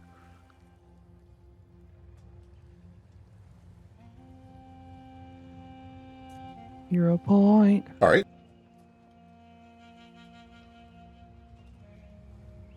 So there we go. Or lower. Yep. So you do still get to keep the 14. You have spent a lot of time studying Cyril military and clergy, because it is your entire life is running from these people. You know that there are plenty of Cyril people who cover their entire faces, and who have similar face shapes. Most notably, there's a lot of Cyril. Oh my god, I'm drawing a total blank. Dragonborn. You know that there are a decent number of Cyril tabaxi. And anybody that is wearing full plate armor would have their face covered. There are specifically priests and clerics who wear golden face coverings that cover their entire face. There are some that cover their faces with veils, which is to say, you could potentially hide your species and disguise yourself as like one of these clerics or secret agents or something like that. That would not stand to very close scrutiny. That would come down to like how good your disguise is and whether anybody inspects it. But it's possible. It is not impossible to disguise your race. Now, just as a personal knowledge check, like, even if I was an agent for them, being Fossifolk is big. They don't like this, so how much can I get away with? Like, if I prove or convince them that I'm actually Right, I see what on you're a saying. mission. If you I convince mean, the them, queen's fucking a wolf. Come on. you're not entirely wrong.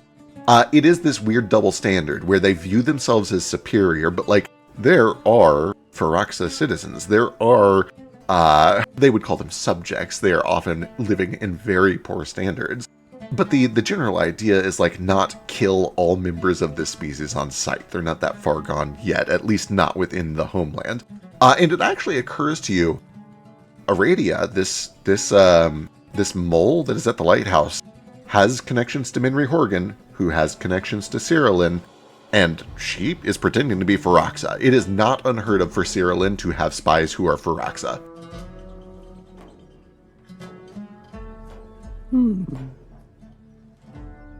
Okay, we'll start with the face covering, and then I'll play the ploy if it ever gets revealed. Understood. So, Got it. We have a whatever. two-stage plan. Love it. Perfect. Yep. So then, I'm going to go back to the original question. What is Ruko dressed like today, knowing that you're not actually, like, doing any... Like, you just woke up. What does Ruko look like when he just wakes up? Slut, and then I get my outfit on. I'm going to gather together any sorts of long clerical cloth, very modest, very white cloth and gold and whatever. Okay. What can I find in the area? lots. I'll just put it together like I've traveled a lot. I've put things back together in the Cyrilin fashion, and it's been a long journey. And don't fuck with me. Okay, perfect. Got it. This is a trade port. There are tons of textile vendors here. You can absolutely buy some things. and start putting together something that looks like this. Go ahead now and give me your disguise check, which I think because of deceptive worship, that is occultism for you instead of deception. Whoa.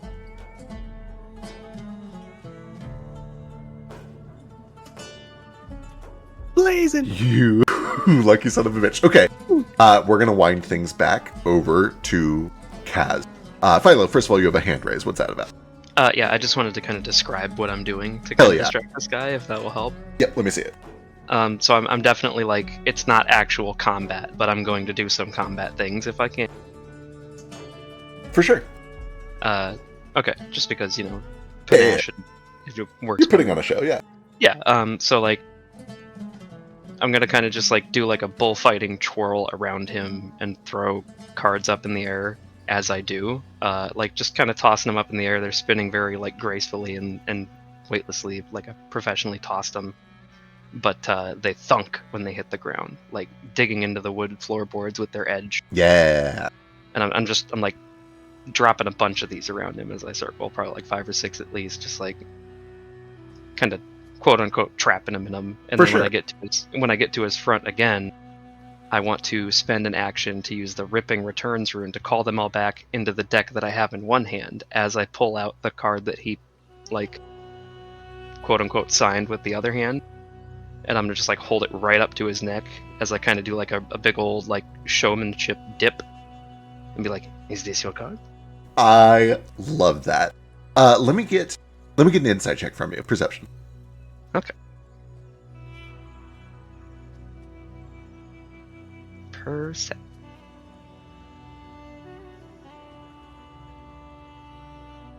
It's not great.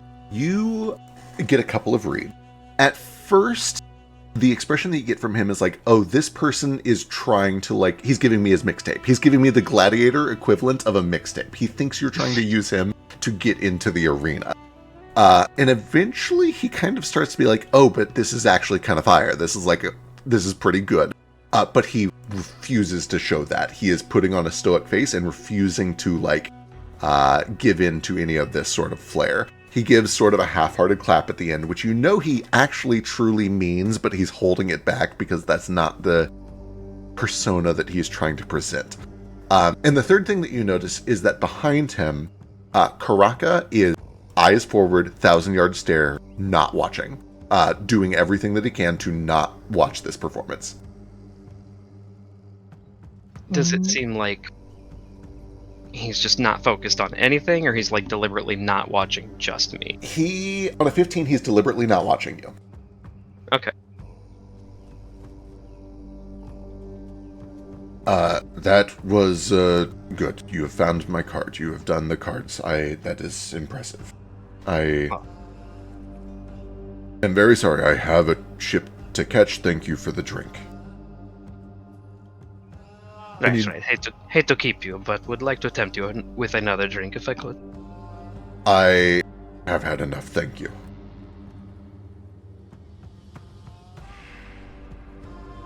And he starts to kind of push past you towards the door.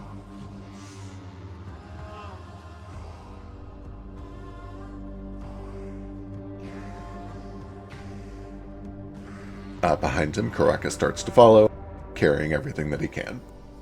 And they begin to make their way down towards the docks. The other party, have you guys taken this opportunity to leave? And if so, where did you go? Are you trying to beat him to the docks? What are you guys doing? I've been at the docks ever Okay. since like he nodded me to leave. I'm just watching the ship, looking at how everyone's doing their stuff, and I'm sort of pretending to work at the docks. Yeah, Wonderful. I wanted to actually use my masquerade scarf to bring up the fucking generic Cyrillin elf character that Branch has tried being a few times, and like actually go up to the ship and wave them down and see if like anyone notices that. But yeah. If we have time for that. I don't know what the timeline's like. That seems like a lot to do. Possibly. We might save that one for the start of the next episode. How about Rico and Foster? Where are you guys at currently? probably just watching the ship. I don't think I'm not sneaky enough to get super close. Totally fair. It's also completely reasonable to just sit there and finish your breakfast. That is also an option. But the rest of your party seems to be getting out of there. And then how about... Or go ahead. I would say either that or following Branch around, because Branch seems to have a plan. Understood. Okay. And how about Ruko? Did I see the white dragonborn guy? That is up to you whether you saw him starting to come down the stairs, and that is when I think Branch started to split. So it's up to you whether you stuck around or if you followed Branch quickly. I might have glimpsed him and felt the clench of his ass cheeks from a mile away, so I feel like the idea would be to get there before he does. Got it. Like, so that you're there and already on the way. Got it. Before imposing upon this man, oh, we're gonna get on your ship, please be generous. He does not. He looks... No. Perfect. I did get on there before. Excellent. Kaz, then, as you were the last person left in there, as you watch him walk towards the door, give me a perception check.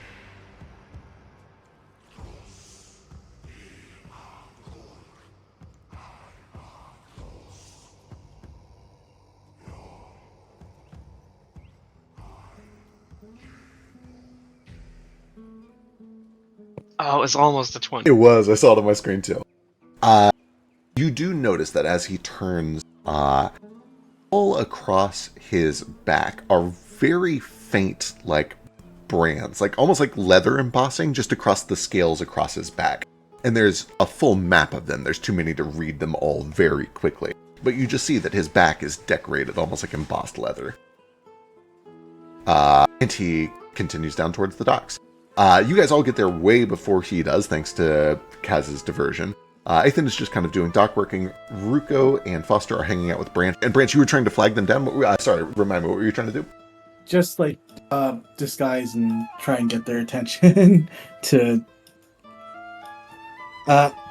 Yeah, he's essentially like going to in disguise like scream, "Hey, you're Cyrilin, right?" Perfect. Let me first of all get a deception check from you for the disguise. Deception? Yep. Yeah. They're all cereal. Tricks for kids. Fuck off. I'm guessing I definitely didn't critically succeed on creating a diversion there. No, you did not. Okay. I know, I'm so sorry. That's fair, I just have a feat for it. Goddamn, between you and Ruko, you guys have actually got some very convincing... You look like Cyril clergy. Yeah. And as you approach the ship, you do see that Ethan is over there pretending to be a dock worker, kind of over listening, or listening in on this conversation. You call up, and they call down, and they start to lower a plank to the boardwalk. And you do see that the nearest guy is just a warden, a knight. Looks over and says, "Yes, we are Cyril, in Cyril." Oh, and in Cyril and Branch is going to go back. Oh, thank you. Thank the fires of Ava. Thank What her is holy wrong? blood. What's happened? Sorry. It's just been a lot. Me and two of my compatriots, we've been stranded in Unma after a disastrous expedition for the art of her holy light. We wanted to see. We've heard tell of essentially exhibits displaying the siege of the Vesper territory and all that.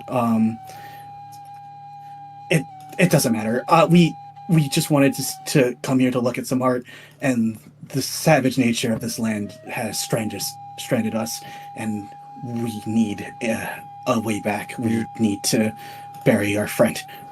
Go ahead and give me deception with a +4 because of your very successful disguises. Okay.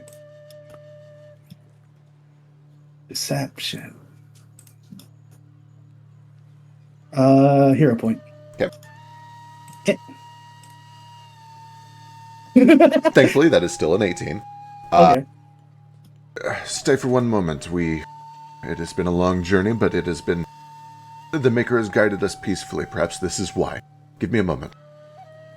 And eventually, he walks up the ship, and he comes back with a man, an elven man, pale skin, red hair, kind of got like a Van Gogh looking thing going on. Very gaunt, very like sharp jaw, narrow features, short hair.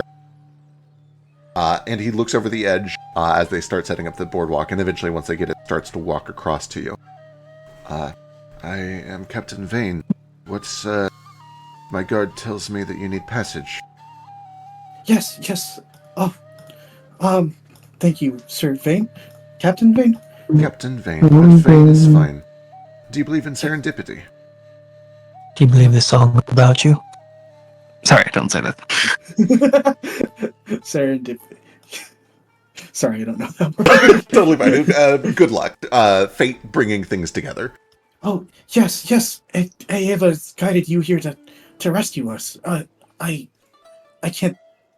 It almost makes me tear up the thought that she's watching over us. I had no reason of knowing that a Cyrillian ship would come here, especially because these are not the lands we typically inhabit. Truly, it was a great risk for me to even come here, and same with my other friends. Well, the suns guide all. We will be heading back out tomorrow. How many do you have? Just one more, and... a corpse. He kind of looks past you to your compatriot. Ruko is in a very good disguise. What's the state of Foster? Is he just... I thought we were doing the he's dead thing. I was gonna say, if they told me to stick back so they don't recognize my corpse, they'll just stick back. Yeah, sorry, I thought we were going to go with the casket. No, I love this. It really is perfect. Although he is just a skeleton covered in flowers currently. No coffin, no bag or anything. Yeah. Just laying on the ground. Did you drag him here by his leg? What? Let me get for you. You have a play dead feet, right? I do. Let me get. It's not good. Like, it's not gonna fool anybody, but, I have it. Into it. You lie prone, pretend to be an as long as you don't take you appear dead. See through deception DC. Okay, wonderful. This guy's first instinct is not, oh, I'll bet that's a fake dead body. He's not going to go over there and inspect it. He just sees he sees a skeleton just sitting on the deck. So they just fucking there. Weekend and Birdie style. So sorry for your struggles and for the loss of your companion. You are welcome aboard the ship, of course. We will make room for you. Do you have belongings here that you need to fetch? Yes, just some supplies that'll help us on the way and worship our materials and all that. And we gotta get our friend proper sword. We leave here tomorrow afternoon. If you don't mind my asking, I am not a man of the cloth, but it is unusual, especially in this place. And he kind of looks at the blowing sands of the dunes up past the walls. Why have you not given your companion to the suns? He may have been raised. We simply just don't have the materials to do so right now. How much does Branch know about the fucking sun calling? Give me a thing? religion check. Okay. I would step in too if this was a. Absolutely. You can also. If I can Andre help. crashed. Can you roll for me? It's gonna take a while. Yeah. Let me see. What's my Here's to be how? a religion, or if you have like Cyril lore, or even Spirit Weaver lore, is applicable for this one. Let's see. Branch religion.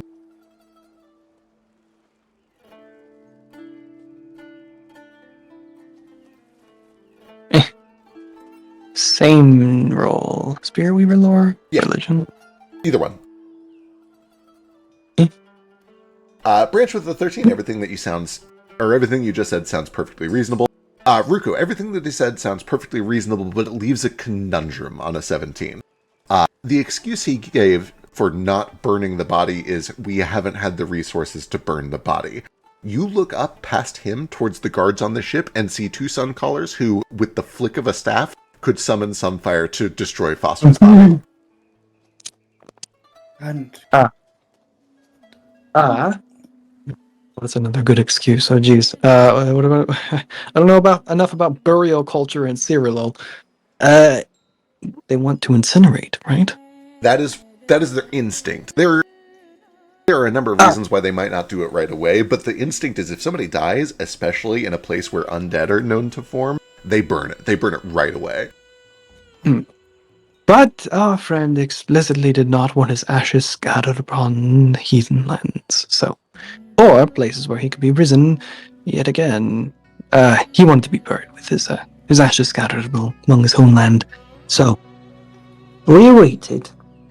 Give me a deception check. +4 for me to disguise. Deception.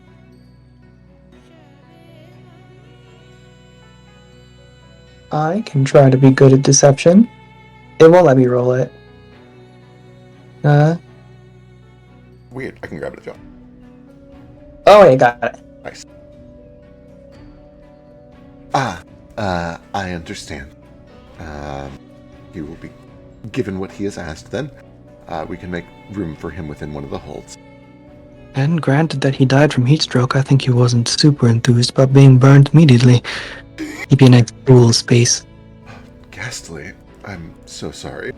You see that for a brief moment he wants to like chuckle at the joke you've made, but then like quickly catches himself that he's laughing at your dead friend. He's like, okay, I've got to not do that. Ruka will give him a dour smirk, like, yeah, it's pretty morbid. As this conversation is happening, you hear heavy footsteps on the planks behind you. And you start to see Drizak coming up. He walks past you, interrupts your conversation, looks to the captain. May I come on board? Yes. Thanks. And he walks up the boardwalk onto the ship. Walks past everybody, into the door, down into the ship. Damn, angel cakes over here. Sorry, he's another one of the passengers. He can be a little brusque, but he is well, he pays. He's well. As long as you can get us to our destination, it'll be great. Certainly. We are traveling to a city that I've written down. We are traveling to Winea. Hopefully that will suffice. Yes. From there, we can contact the clergy, and I'll make sure you're sufficiently compensated for this. We can't thank you enough for this. What's the nature of this voyage? I'm sure we can ask later, but always curious. Simply transporting goods. There's a number of necromantic reagents that we bring back, medicines and the like. Oh, good. We'll be spending the day here. We have an extra day, so we should be able to arrange a little extra cargo, actually, to help cover the cost. Wonderful Very news. well. Please be careful out there. These lands are horrid and savage, and then he looks over at Foster. It's like, I wouldn't want to see any of your men become that. True, the land of so much light. They really strange. I love this demure character Branch is playing, and this like fucking heat stroke Right. pompous. It's such a like total inversion of what normally happens. I have utmost faith in my guard. We will make sure that the body is watched closely to ensure that it doesn't rise. Okay, we'll see if we Yeah, can we like scratch up that enough in money life. to buy a coffin for him. For in the meantime, Of course. Yeah, if he always liked being watched in life, just in case he'd risen. if it's not too much. I'm kidding. I'm sorry. I couldn't. I If love it's- the idea that my body has already turned to just bones, Yeah. but there hasn't been time to get a coffin. Yeah. There are a lot of holes in this story, and it occurs to you that like maybe this man is not extremely bright. It was severe heat stroke, and there were so many beetles, and To his credit, The it is deserts not are so unusual horrible. for people who die in the desert to like very quickly decay. That is kind of the nature of the desert. Into skeleton. My bones aren't even white anymore. My bones are like grayed with age. He's got fucking flowers weaved over. There's a lot going on. they've never seen bodies. They Weaved burn them before they. in his mind. That's kind of true, actually. The average serial citizen has never seen a skeleton.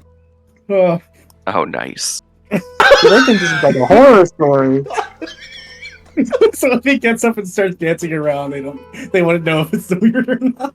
This This is is like why in I'm China burning. where they've banned the depiction of skeletons and Yeah, skulls, yeah, so yeah. they censor it. Yep, just tombstones. This is such a funny plan. I thought we were just gonna disguise Foster. Uh, Guys, how are you gonna get the 10 bodies in? right. So, it is midnight. We should probably wrap up here, but that does. You guys essentially have the rest of today to figure out a plan for what you're actually doing. You do still have 10 dangerous death row inmates that you need to get aboard this ship somehow. You are allowed to come and go off the ship as much as you'd like. He takes a note of you and says, when you have your last companions, show me, and I'll make sure that they're on board as well.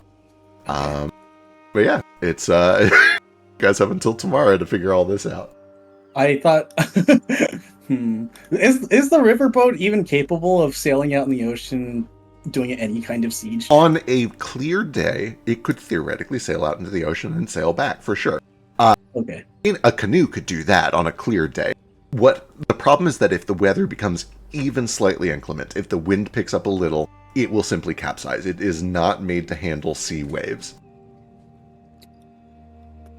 Can I talk to Kaz for a second? Yeah, I assume Kaz probably eventually makes his way out to the docks, or you guys go back to him. Either way is fine. Yeah, just one last thing, I guess, with the Kaz. It's like, hey, so she keeping in contact with you? And I point out his hand. Not so recently, but she calls when she wants to and doesn't accept any other. She's a real bitch like that. I say, just like staring up to the sky mournfully, like I shake my. I'm the old man shaking my fist at the cloud, right? Absolutely. Imagine that beeping sound is her sending you a message. Pick up eggs before you get to Latan, please. And then Branch is gonna. Yeah. So, I did some research on your behalf to try and find out a little more about it. I know she can only really affect you out on the sea, right? That's where her influence is the most palpable, right? That certainly seems to be the case. Yeah. She has a bit of dominion over it too. Yes, and she's very smug about. Yeah. If I can ask, when we're out there, when we're sailing out there, or even tonight, if you can get on that boat and be in the open water, can we have a conversation with her? Try, or at least try to. I'd love to try if she'd listen, but normally she only reaches out to me when I'm already dreaming. Well, I think are you sure she's never done that before? She's never reached out to you before you started dreaming. Has she? So far, As far as yeah, it's only been like when I'm been asleep and then like I wake up and notice that most of the time it's like because another pedal has been lost. Correct. It is usually that. It is worth mentioning, you do have an expert with you on contacting spirits. True. Fine. I mean, she likes to talk on her terms, it seems, but maybe with Ruko's help we could bring Honestly, her up. Best thing to do, introverts, is just show up. Yeah, well, how about tonight we take the riverboat, sail to the ocean, and suck up any pride we have right now and talk to her for a temporary alliance that's in her favor about getting to Latan. We need that ship, that one, and the Perhaps presenting her with our prisoners. offer up front will help butter her up a little more ahead of time. Yeah, she'll know that we're doing what she wants. Okay? This is a good idea. So you ain't uncomfortable with that? I'm incredibly uncomfortable with all of this, but I'm biting a lot of bullets here and just trying not to die any faster than I have to, you know? No, I get it. Comprende, as you say. You speak that language too. Anyway. I know, but you're I better. don't.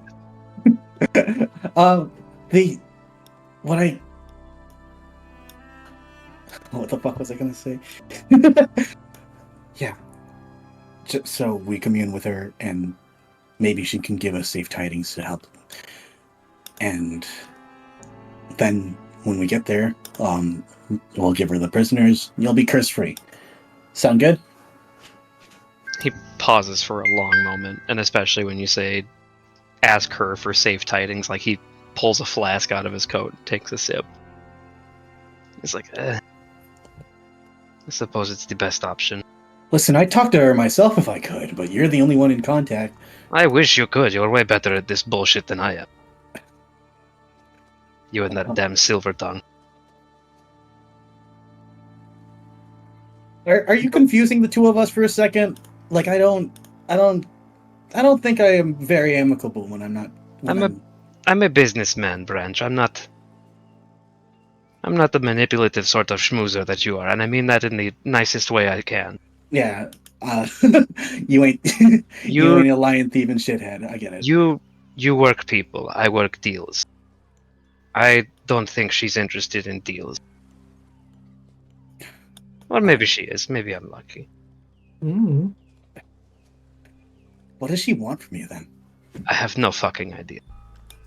Maybe it's just me.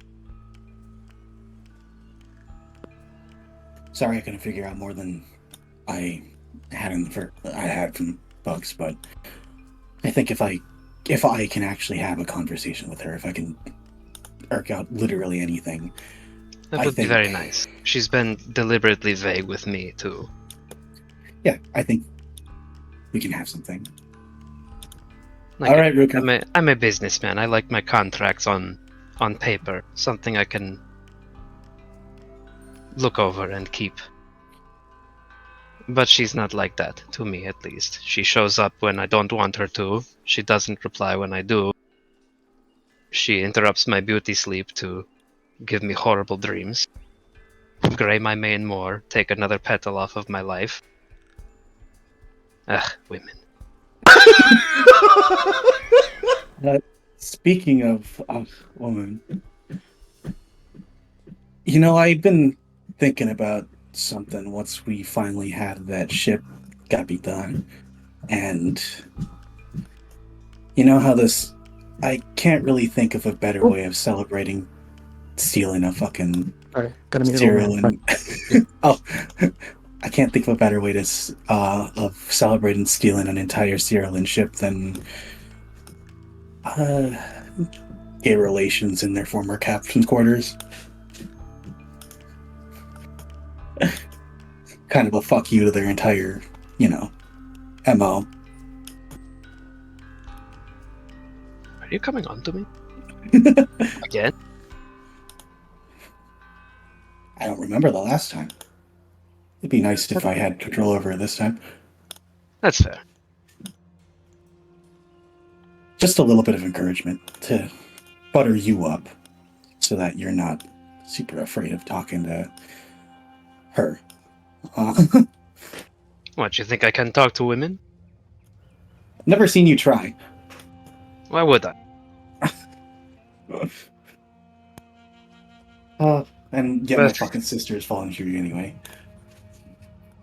Anyway. I think that is my real curse. Let's sail the riverboat out to sea tonight and get you to sleep down there. Ugh. I'm going to need some big flavor for this one. Luko, you're coming too, I hope? He just stepped out. He did, but I think he was on Right, board. yeah, it sounded like it. We will go ahead. Or what you got? Then yeah, as we're kind of preparing to have this late night rowboat, hopefully meeting with La Chulache, Kaz will roll a few joints of flay leaf. Excellent. That is where we will pick up next time. And I level up too, right? Actually, you all level up. Those of you.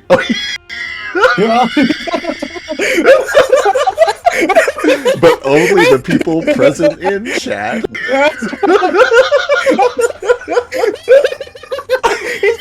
He's back. Yes, you do all actually level up. So all of you are 9. Those of you who just got a story I'm level 10 up, now. that is additional. Correct. That is 10 now. Whoa. Oh my god, holy shit, holy fuck. Whoa. He's so cool. Did So Foster cool. level up too? He did. Foster both the I undead leveled boys. up twice. The undead Whoa. bros leveled up. The High undead- five. This, this is unfair treatment. I literally leveled up twice for laying on the ground. This has been a great session. True. The image of Ruko and Branch pointing to Foster just propped up against the dock going, "This is my dead friend we've been carrying around for like presumably weeks." It's so funny. The most ornate I thought corpse maybe you've we ever would get the coffin before we made the pitch. Oh, so both of the boners get to level up again just for getting their sense of smell back. I've been able to smell my whole time and I haven't even died. Come on. Sorry. I'm sorry, that's well, it's great. It's such an achievement for you to die. With your pinky back, I drank too much.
Eastward of Eden, where the clouds meet the dirt, we left our poor mother and seeded the earth.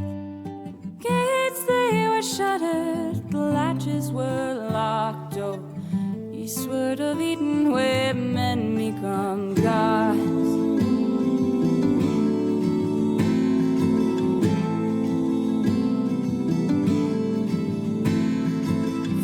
Though our people, we toiled as one, the fruits of our labors thrived under the sun. Our children they spread to outnumber the stars. So eastward of Eden, where day turns to dawn.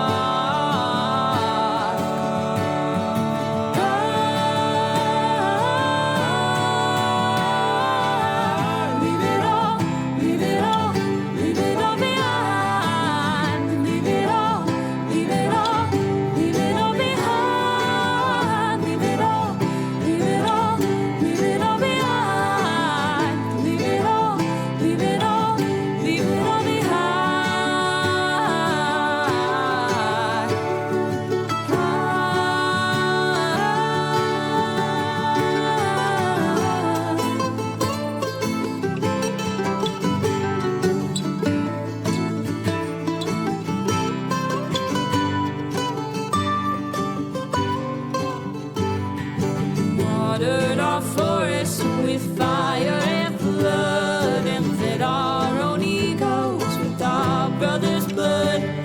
We starved every ocean till they ate up our shores. Oh, eastward of Eden, where we always want more. Our towers they rose up and set with the sun. Our servants they burnt us with fiery tongue. We rode our wings of metal, surprised when we fell. Eastward of Eden, where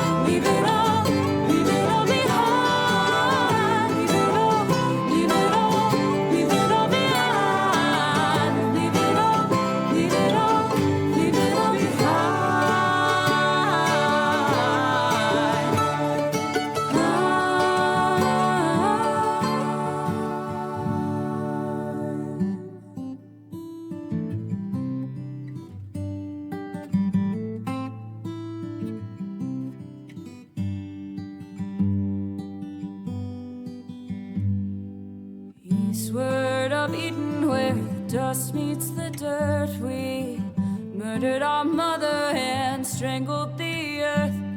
Forgive us, oh mama, whose face we forgot. Oh, eastward of Eden, where men become gods. Eastward of Eden, where men